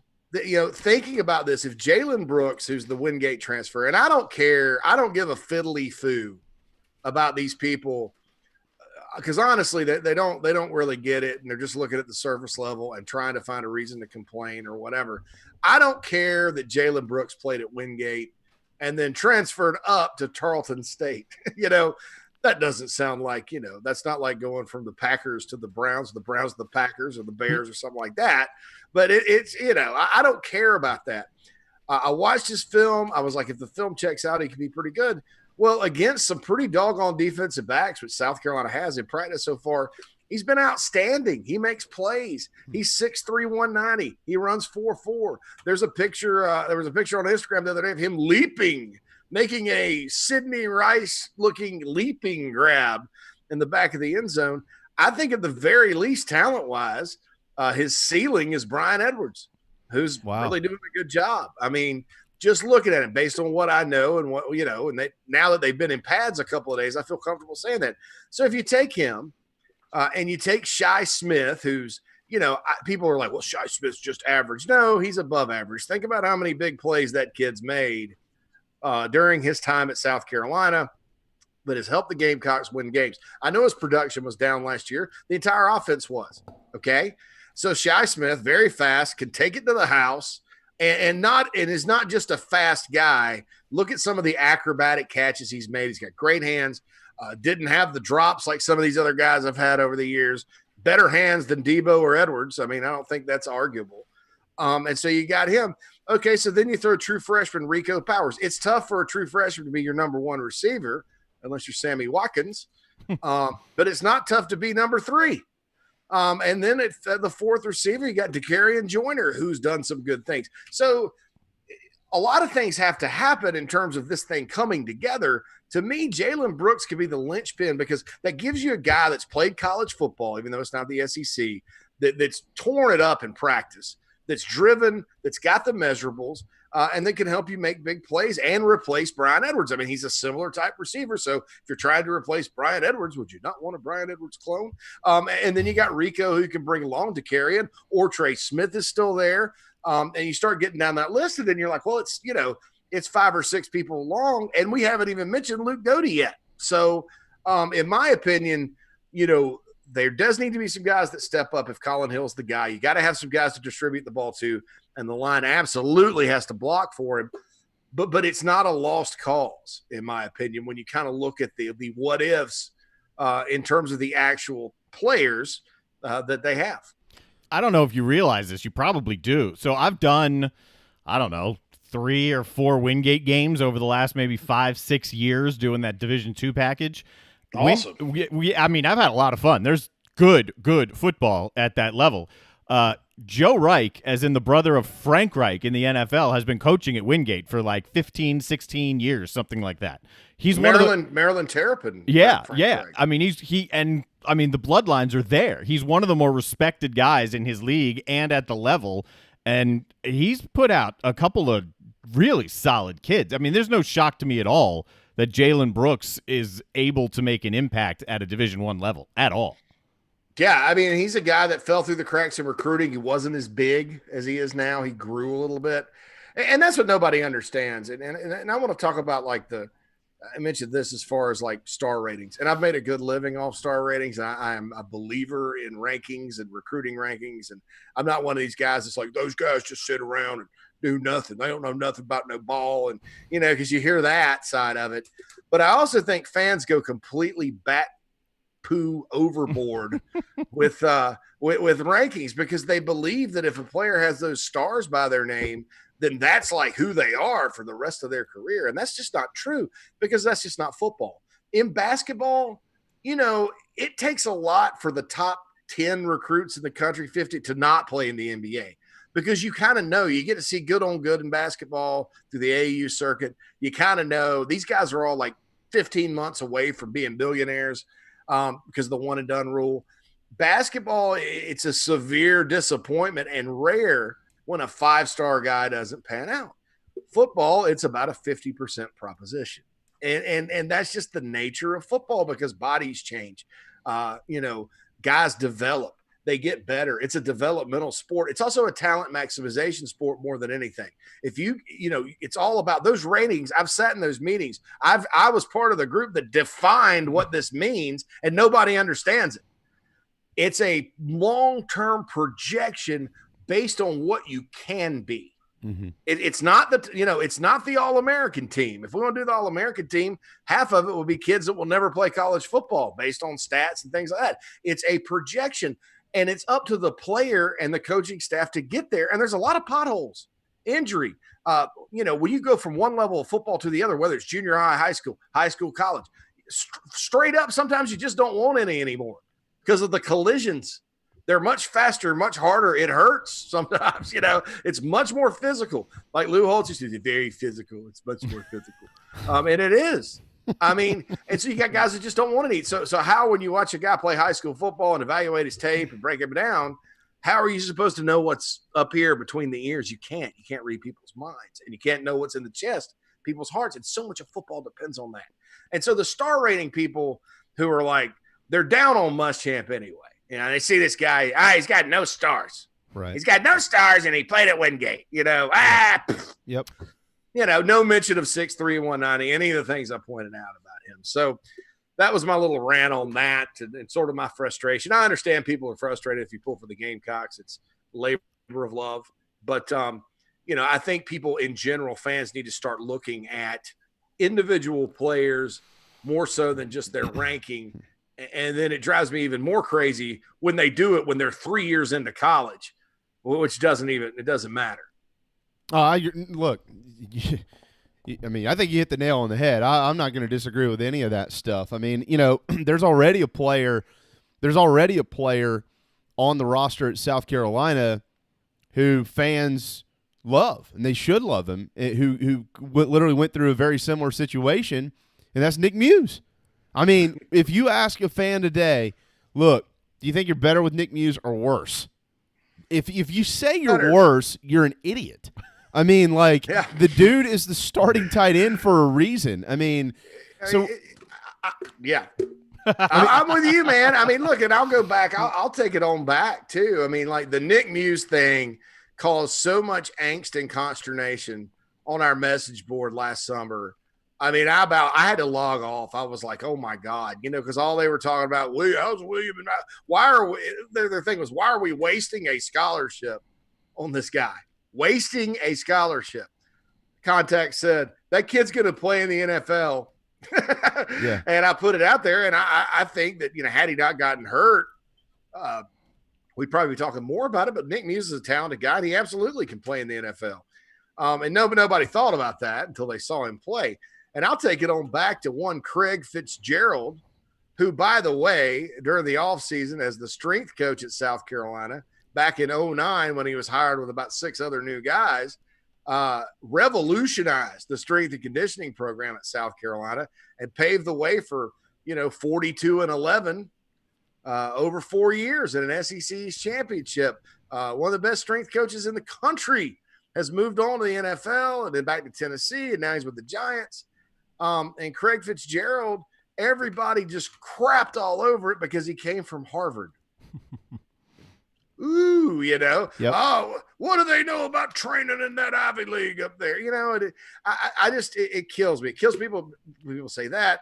It killed me last year, and people were like, Tavian Feaster's not used to running against an SEC schedule. Oh, geez.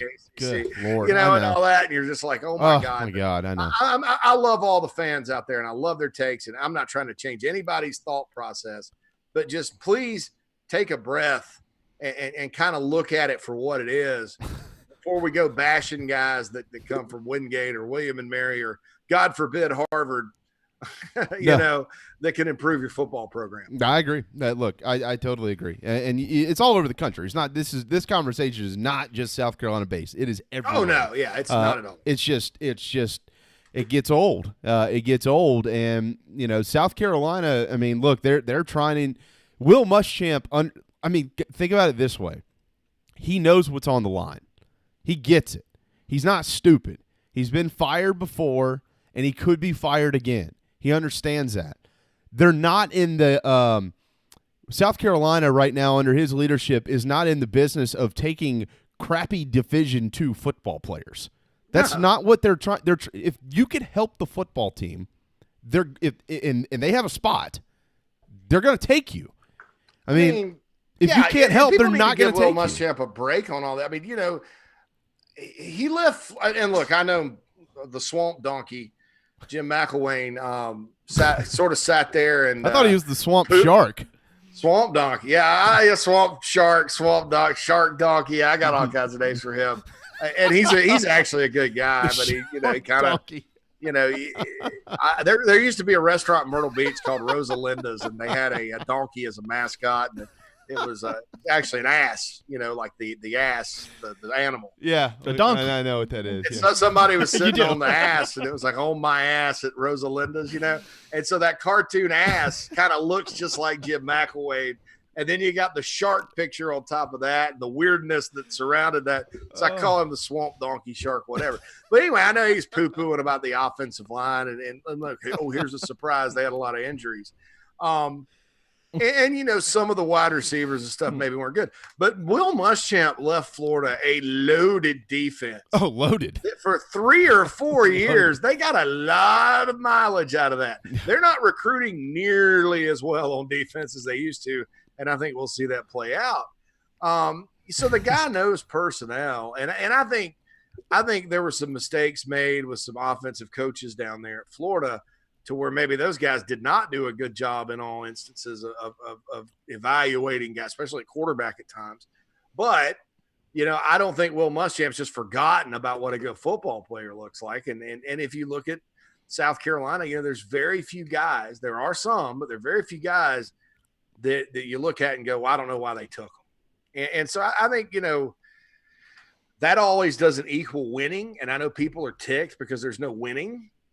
And I get it, but you can't just sit there and bash players because Will Muschamp, didn't win as many games as he should last year. That doesn't mean the players are necessarily individually sorry. And, you look at the guys in the NFL, they put in the NFL and gotten ready for the NFL. And I don't know how you can argue that. So I would just encourage people to kind of take a deep breath and look at kind of the actual reality of each individual guy rather than just, pooping all over everything that he does. Yeah, no doubt. And, look, he has recruited exceptionally well. I mean, this is a team that went 4-8. He somehow managed to hang on to 2 of the top 20 players in the country in Marshawn Lloyd and Jordan Birch. And, he's got, when you look forward, like specifically with quarterbacks here, I know that the hot topic has been Gunnar Stockton in the 2022 class. And I get that. He's a 5-star kid. Might be the best quarterback in the nation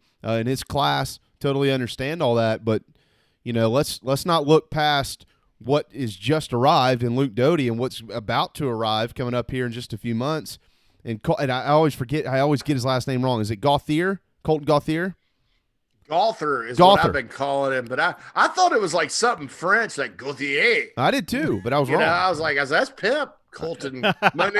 My name is Colton Gauthier. Yeah, it's but it's Gauthier or something like that. Well, either way, he's another kid who's a talented, highly recruited kid, very highly recruited kid. If you're a rankings or stars guy like you just talked about a moment ago, those aren't done yet on him.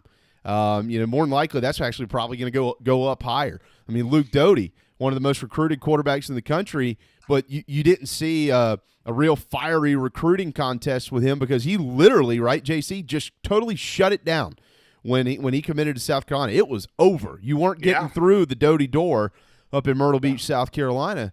Will Muschamp, there's never been a coach at South Carolina who's recruited better quarterbacks than Will Muschamp. I gave you all these stats last Wednesday. Mm-hmm. Nobody, guys, no one, not Steve Spurrier, not Lou Holtz, not Joe Morrison, none of them have recruited a collective group of quarterbacks better than Will Muschamp. And I think starting this year, you've seen flashes of it. People want to see the consistency, and I understand that. But I do think that this quarterback battle is going to propel them to the future big time because every year is going to be a quarterback battle from here on out. Yeah, and they say iron sharpens iron, and competition's good. And I mean, you look up the road, Clemson obviously is recruited at a high level, but what got them to the point where they could start recruiting classes like they do now? Because everybody's like, this is another urban legend. Oh, Clemson's always gotten 5-star guys. Yes, but look at some of their classes before and now, and there's a distinct difference. They kind of built it with a few stars and a few studs, and then a quarterback named Deshaun Watson, who was from Northeast Georgia, who they got an early commitment from, and some South Carolina kids that they quite frankly developed that the high and mighty Steve Spurrier staff did not want. Right. So, that's how they got to that first championship game. Wayne Gallman, everybody thought he was going to play linebacker. Jordan Leggett was a 3-star tight end basketball guy from the coastal town of Navarre, Florida, where nobody goes to recruit. You had, guys, in-state guys like Cordero Tankersley and folks like that on that team that made it go. And so people don't understand that. They're like, we need all these 5-stars. That's not true. And you think about it too, Will Muschamp has actually done a little bit better than Clemson did as far as just big time recruiting wins and the rest of the class in terms of talent. I mean, it just has to happen on game day for them. No question. JC, let me switch gears a little bit here and ask you about this TV selection process. Maybe you could kind of enlighten us as to how this is actually working. Obviously, we all know what the schedules say, but we don't know kick times and networks and things like that. I know Brandon Marcello put out a column on the Big Spur, I think, Monday night. And so apparently there's a draft that is ongoing between Fox and ESPN right now. When do you expect to hear SEC kick times? I think we'll get some today for the ACC and the Big 12. Yeah, I would think those SEC kick times would come next week is my guess and what I'm hearing. That's what I'm hearing. Yeah. With that. And then, you look at that week 1 schedule and, I don't know, the best game, the most competitive game should be Tennessee, Carolina, but I have a feeling they're going to go Kentucky, Auburn, or even like with the Pirate going down as a tip of the cap to LSU, Mississippi State, LSU, though LSU does not like day games. So maybe not. And that's the CBS game. But, here's what happens with the Big 12. Their TV deal is kind of split between Fox and ESPN. And the Big 10 has some Fox, ESPN. So does the Pac-12. So it used to be all 3 conferences sort of work that way. They get together and they have a draft. So you got all the games and you put them on the board, and ESPN's like, I select with the first pick, this game. And then they divide them all up. And I think that's fascinating because I had no idea that's how that worked. For the rest of the leagues, I think the challenge with the SEC and ACC has to put programming on ACC network. SEC needs programming on SEC network. You have to fill that inventory. And then with like 2 leagues not playing ESPN, ESPN2, the you've really, because they have to fill so many live programming spots or they don't get their money from cable providers, so they're kind of up against it. So I think you're going to see on like the bigger channels like ESPN, ESPN2, more SEC football, more big time football. And then they're going to load up SEC network with games as well, like they normally do. But, normally SEC network, you could be sitting there watching that for a day and go, well, man, Charleston Southern's about to play Arkansas, right in the 4:00 spot. But I think they're going to try to really backfill that and then take some other live stuff with the smaller leagues and get that on things like ESPNU and ESPN2 because they've got to fill the quota across the board. And you can't really put like the Sun Belt on the SEC network. Maybe you can, but I don't know that I'd go that direction if I were them. Another option, which wouldn't shock me, is, because the inventory isn't there, because there isn't so many of especially the early season matchups with the SEC and ACC against some of the non-conference, they could put some studio show variations on there, kind of like some whip around type of stuff on one of those networks, and then highlight their other networks with that show. I mean, it's an option. Yeah, and that also, you could also do things like for a big game, you have the different angles like they do for the championship game. Yep. You could see Alabama LSU on ESPN, and then you throw Alabama LSU Eli Gold broadcast on ESPNU. Yep. And then the silent broadcast is really interesting. No. Don't go down that road. That just like chops off my legs. You don't want silent broadcasts. I know.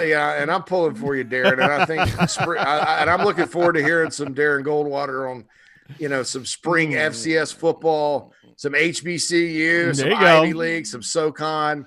I'm really looking forward to that because, man, that's going to make my spring because I don't have to worry about the Gamecocks at that point.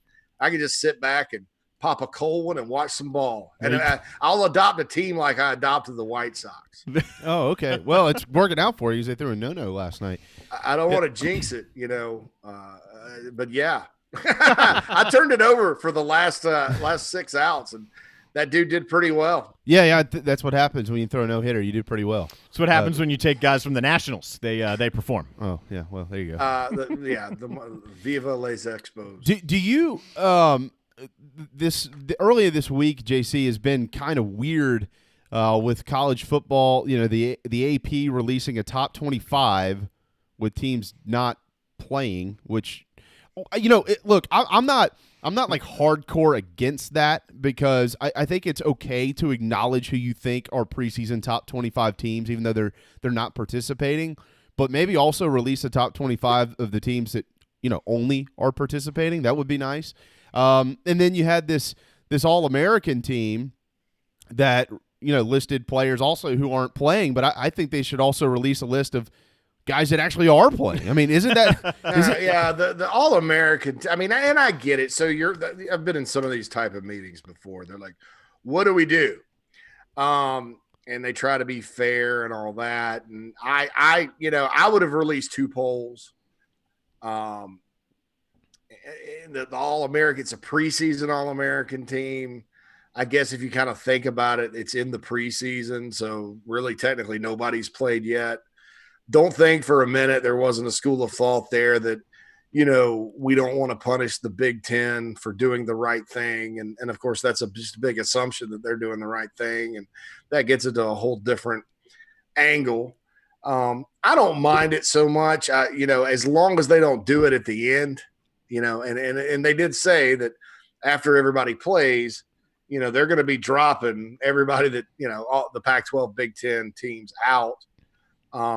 I think it's just sort of an acknowledgement. And the thing, too, is the AP Top 25, they like to keep historical records. In other words, this team was in the top 25 for this, or this team's been in the preseason top 25 for 20 straight years.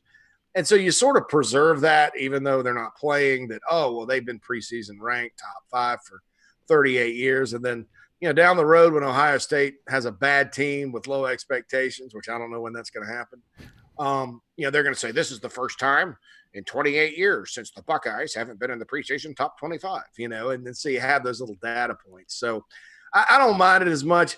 I think that my initial reaction was they're just, they're trying to say that nobody's going to play or whatever. But then the more I think about it and kind of how they work that top 25 poll and, how it's used, I sort of think it's a little innocuous and it'll be fine. As long as they don't keep them in there, I think that would just – yeah, that'd be a different argument. That'd be dumber. How can you? Yeah.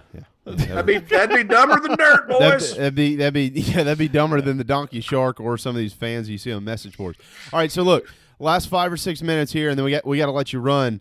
But I want to play a little game called Rapid Fire with you that I've created on my own while I was having a bourbon last night. Okay, creative. Sweet. All right, you've created this. This is all brand. This never is done before. Rapid fire, brand new to the world. Yes. No one's ever heard of it. This is SEC style, and I'm going to mix in one basketball question. You might be able to guess what it is too. All right, but as it pertains to football, give me 3 breakout players in the SEC this year. Shoe buddy. This is called rapid fire. That's all right. Rapid. Note the rapid part. Zamir White, running back from Georgia. Good one. Bradley Cupp, I believe is his name, or Cud, the tight end, the redshirt freshman tight end from Texas A&M. And I'm gonna go with Mac Jones, the quarterback at Alabama. Wow. Not that he didn't kind of break out last year, but everybody's talking about this Bryce Young kid. I think Mac Jones, by the end of the year, everybody's going to be kind of talking about him. Oh, my God, DJ Williams from Auburn. How could I forget that? I was the only person in the country thought he was a 5-star running back, and I stand by that. He was really good as a freshman last year, averaged about 10 yards per carry. DJ Williams, running back at Auburn. If Marshawn Lloyd did not tear his ACL, would he have been in that list? Yes, and I think it's simply because he's a cut above the other backs on the roster. Will Muschamp wants to run, or Mike Bobo wants to run the ball, and it'd have been good to run it with him. Not saying he would have been used as much as maybe a Marcus Lattimore, although it's kind of a fake news that Spurrier overran Lattimore. He just had some games where he had 35 to 40 carries, right, and then some he had 10. But I don't think you're looking at those kind of carries, but I do think Marshawn would have been a key part of the offense and would have done very well. Who's the best quarterback in the SEC East? Or, excuse me, who has the best year in the SEC East at quarterback? I'd have to say Kyle Trask, just because, I've been a fan of his. When Swamp Donkey was there, I did say that he fit the Swamp Donkey and Nussmeier's offense better than Felipe Franks. I was like, how are you going to teach this guy how to run your pro-style offense? And I thought Trask really did a good job. So I was one of the few people that was not shocked that Kyle Trask kind of helped them win last year. And I think he's set up, especially with those receivers coming back. Which quarterback has the best year in the SEC West? I'm going to go with my man, Mac Jones. Yeah. And I've been a Kellen Mond guy now, but, he sort of disappointed me last year, so I'm backing off of that. Arkansas's got Franks. I'm not a Matt Carroll guy. I'm not a Miles Brennan guy at all. I like Bo Nix, but I think Mac Jones running this offense this year with Sark calling the plays and the weapons Alabama has to reload. And I thought he played really well at the end of last year until we got to the Iron Bowl and we saw, that wasn't so good. But I do think he's a guy that's going to surprise some people. By the way, Mac Jones has 2 first-team All-Americans at wide receiver. That kind of helps. A little bit. And maybe a first- or second-team All-American at running back as well, even though there's an ETN guy standing out there and another guy at Oklahoma State. Which new coach, there's 4 of them in the SEC, has the best year? I know it's between 2 of the 4. So which one of those 2, Kiffin or I'm gonna go Leach? with Mike Leach. I think Lane Kiffin has a better roster, but after listening to him yesterday, I think Lane's a little down on the talent that they've got. Maybe there's some guys that weren't as good, but he does have Ely at running back. I'm not a Matt Carroll guy, but I don't know that John Reese Plumlee is a guy that's a Kiffin guy that fits that. So, because everybody talks about Kiffin, and he did have Jalen Hurts. He did a great job with him, but Kiffin's usually like a pro-style quarterback guy, and when people talk about Lane Kiffin's a great offensive mind, I'm like, well, he did a good job at Alabama calling plays, and I think he's a decent play caller, but his success at FAU, that when they had Kendall Briles, he won 11 games. Kendall Briles leaves, and he won 2 or 3 or something like that. It was a losing season. So, this Lane Kiffin offensive genius thing, I'm just not too sure about. I think you go Kiffin, Drinkwitz, Leach, which one of those? And then Briles is the OC at Arkansas. I mean, I don't know. Well, I know one thing. Lane Kiffin's going to start 1-4 because he's not going to beat Florida, Alabama, Auburn, or at Kentucky. They'll beat Arkansas. But he won't beat any of those 4, so they'll start 1-4. All right, which new coach has the worst year? I have to go with Sam Pittman at Arkansas. Really, worse than Eli? They were so bad last year, guys. And look, I want to say this: I think Sam Pittman could end up being a better hire than any of these cats because I love his staff, I love his enthusiasm for recruiting. I think a lot of times, if wanting the job is important, but this year, man, I mean, and then they obviously didn't do the Hogs any favors by having them play Georgia in game 1, and then they put Bama there at the end. Can you imagine Fayetteville, Arkansas? It's up there in the Ozarks in December, how cold it's going to be, and they're going to be 0-9 and playing the Tide.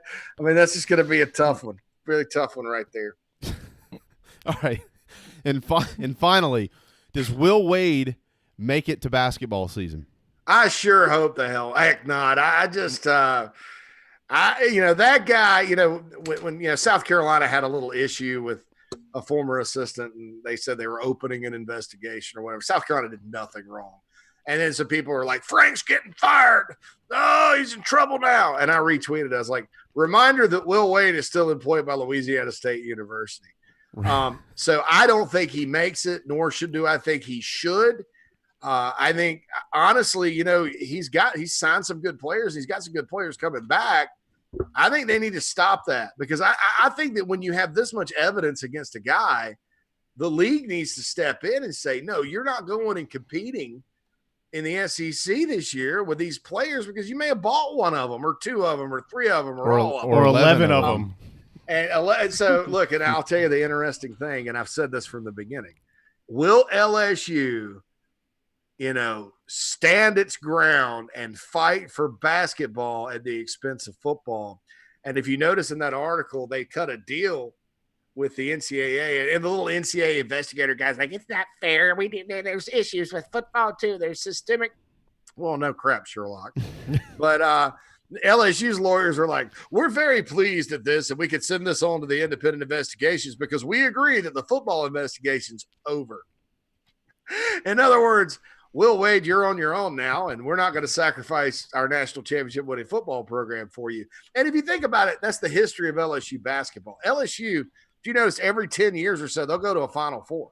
Right. Really good players. And then next thing you know, there's some NCAA issues around. They just fire the coach. And the next 3 years, terrible. Like they're 3-15 in the league, and they'll fire another coach. Then they'll get another guy in there like, oh, is the coast clear? Or they're not going to come sniffing around the football program, are they? Okay, all right, come on, let's get this guy in here, and we'll go to another Final Four. They want to fire him or whatever. But I'll tell you this: how about Ed? What if Will Wade screwed up Ed Orgeron's football program? You think what would that cage match be like with our boy? The street agent, he was a water boy at Clemson, Mr. Little Khaki Pants and all that, versus Coach O in a cage match. I don't love Wade's chances against Coach O. I don't either. I have a lot of problems with LSU and our football program, and we're coming, and I'm coming. Go Tigers. Go Tigers. Go Tigers. Yeah. I don't like many people. Let's bring Les Miles back and let him coach the basketball team. He can't eat the court though. But Les Miles looks like a basketball coach. Put him in a tie, and he's like the dude from Who. He looks like the dude that was coaching the other team in the movie Hoosiers. We got to go play Les Miles' French Lick High School team. Yeah, man, we got to go out here and beat this team and drive the Hoosier basketball. All right, team on three. I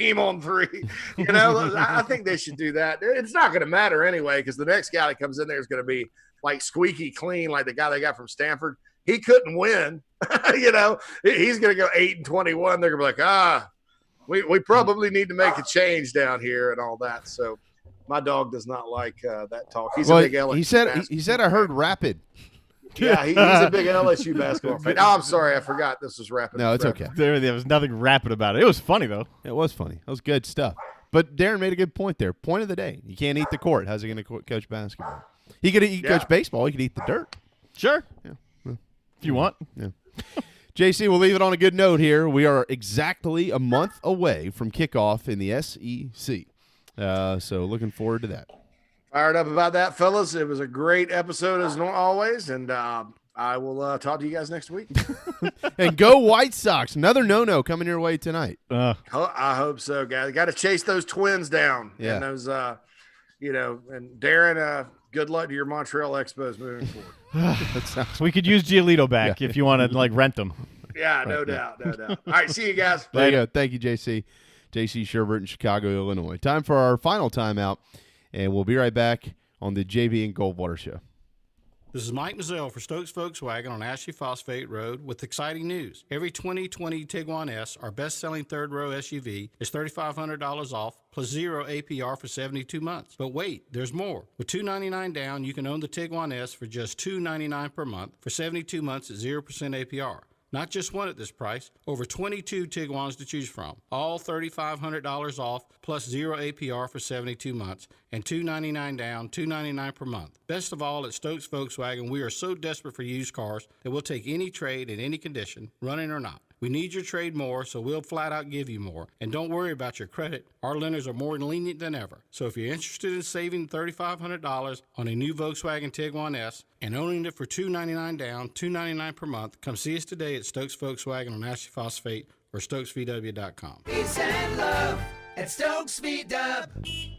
Plus tax tag includes $399.50 closing fee. Offer subject to lender approval. Expires month end. DB's Cheesesteaks, the tastiest, juiciest, and now award-winning cheesesteaks in the Low Country.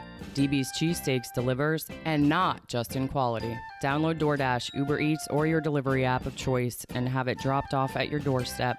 Original chicken, buffalo chicken, even pizza cheesesteaks. Not to mention incredible cheeseburgers, massive hot dogs, and dynamite hoagies. It's all there for you and your family. DB's Cheesesteaks in West Ashley. dbscheesesteaks.com.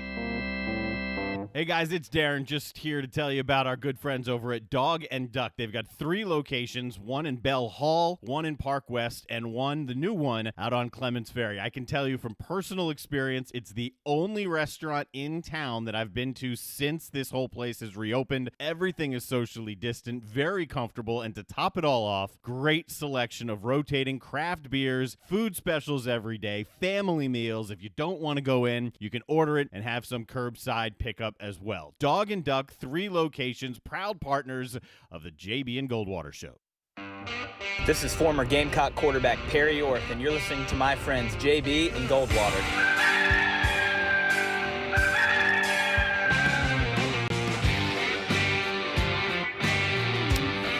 All right, final segment.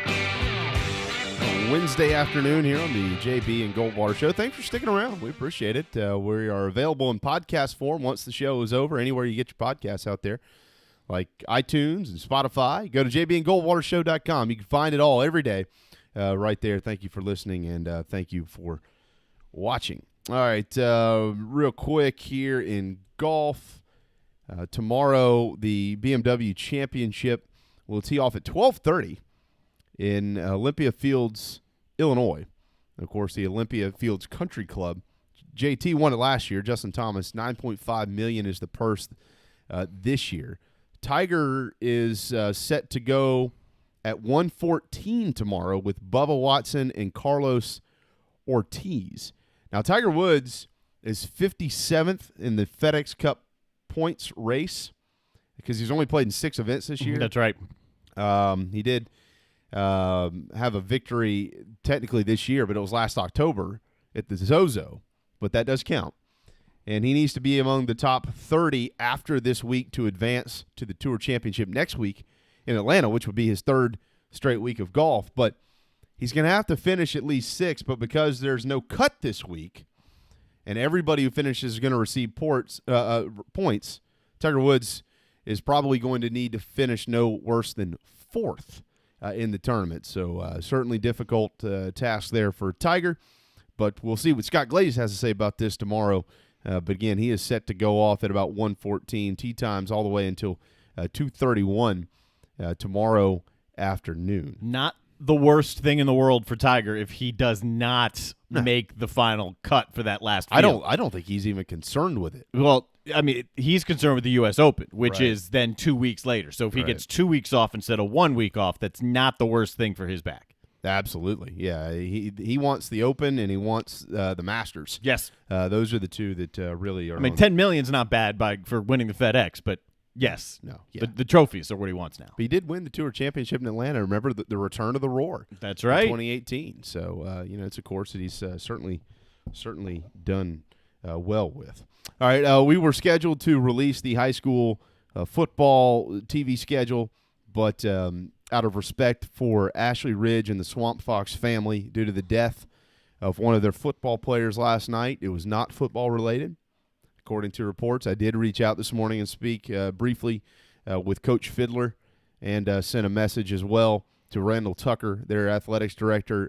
It is just a heartbreaking time up there. And so Channel 4, Dean Stevens had joined us earlier. He was set to do this, him and Darren, at about 12:15. But did not do that today out of respect for the Ashley Ridge football program. So, Darren, if I understood this correctly, Channel 4 will probably just go ahead and release this on their own on Friday. That's what it sounds like. Okay. So, I mean, I tell you, it's a 10-game thing just like it's always been. I'm looking forward to being a part of it. Normally I'm there for 4, 5, depending, but thankfully, because of the pandemic, I have no college football, so I'll be around for all 10 of these high school games. Absolutely. Thoughts and prayers still with Ashley Ridge. Also, now it is officially Cat 4, so our thoughts and prayers are with all the folks down on the Gulf Coast, anywhere from East Texas to essentially New Orleans, a little bit west of New Orleans. But it looks like the Hurricane Laura is going to make landfall at some point in time this evening, right along the Louisiana-Texas coastline. If you've got friends and family in that neck of the woods, our thoughts or prayers are with them. Even if you don't, our thoughts and prayers are with that whole area. It's expected to make landfall as a Cat 4, right around 145 miles per hour where devastating storm surge, wind damage, and heavy rainfall is going to do some major damage. Give me chills just, looking at the radar, hearing that, it's just... Look, I've been through one, Hurricane Hugo. Yeah. I've been through one. I know exactly what these guys and gals are going to be going through down there. A lot of us do. And so I'm sure that there will be ways for folks to help once it makes landfall, and we probably all need to find a way to do our part. So we'll keep our eyes on the Gulf and Hurricane Laura. Again, thanks so much to Will Muschamp for being kind enough to join us today here on the JB and Goldwater Show. A lot of really good stuff. We'll clip that and post it later today. So if you don't have time to go back and listen to the full 2 hours, and if you do, great, we'd appreciate that. But if you don't, and you just want to hear what Coach Muschamp had to say, we'll clip that. And I've also been asked by a couple of media members to send that their way. So Darren, one of us will get that done today, and you'll be able to find it across all of our platforms here in just a little while. Also, thanks as always to our friends at Patriots Point, because they present the national anthem every day at 1 o'clock right here on our program. PatriotsPoint.org for more information, to be able to take a tour of all of the fine exhibits, the greatest museum we've got right here in the state of South Carolina, the USS Yorktown, Laffey, Clamagore, and the Vietnam War exhibit. PatriotsPoint.org for tickets, educational opportunities, and much, much more. HolyCityDriveIn.com is where you'll go for the Friday, Saturday night drive-in movie series. If you want to head over to Patriots Point this weekend, you'll be able to find Clueless on Friday night. That's an old chick flick classic, but there's a lot of folks who like it. Actually, it is a pretty funny movie. And then Saturday night, family night, Harry Potter and the Goblet of Fire. Both movies will begin right around 7:30. So head to HolyCityDriveIn.com for tickets, showtimes, facts, and much, much more. Again, HolyCityDriveIn.com. With all of that being said, we'll begin to wind down today on a really good note with everybody's favorite segment, What Day is Today? It just got a lot more complicated in this room, too. It did. What day is today? Well, it is National Women's Equality Day, which is great. As a matter of fact, Melania Trump spoke about this last night. So happy National Women's Equality Day all across America. Happy, I don't even know what this is, happy National Web Mistress Day. I mean, I can figure out what that is. I can probably figure it out, but if that's something you celebrate, good for you.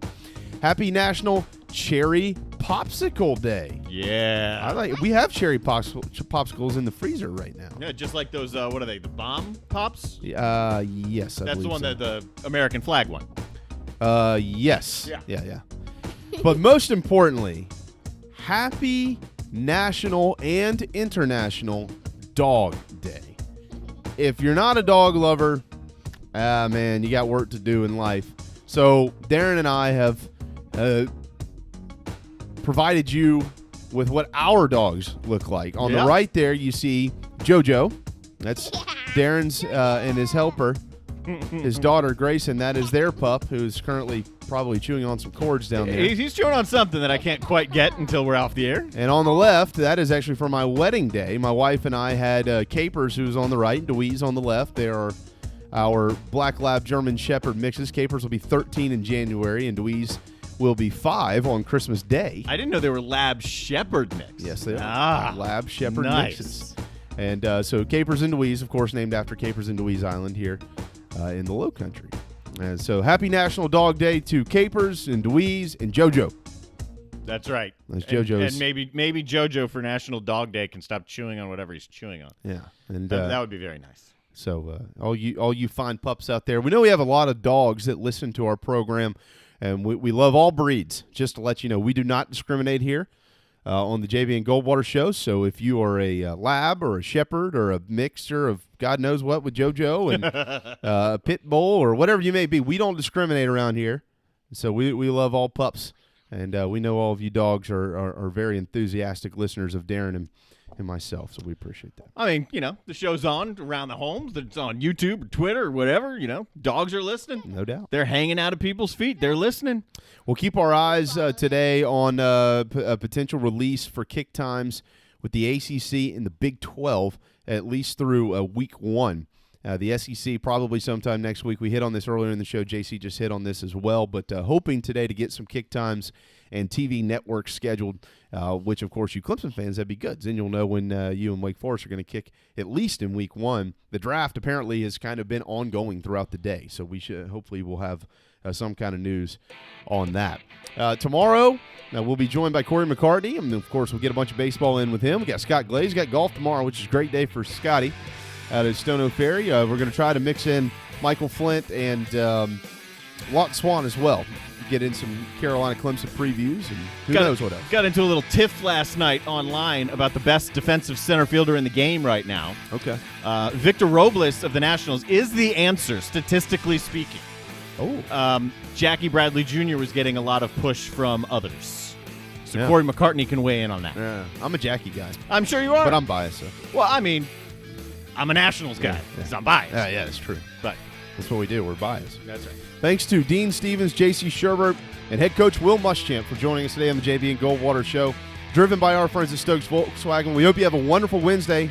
Cross our fingers, rain-free. Thanks to Darren, as always, and to Grayson for being a great daughter. And we'll see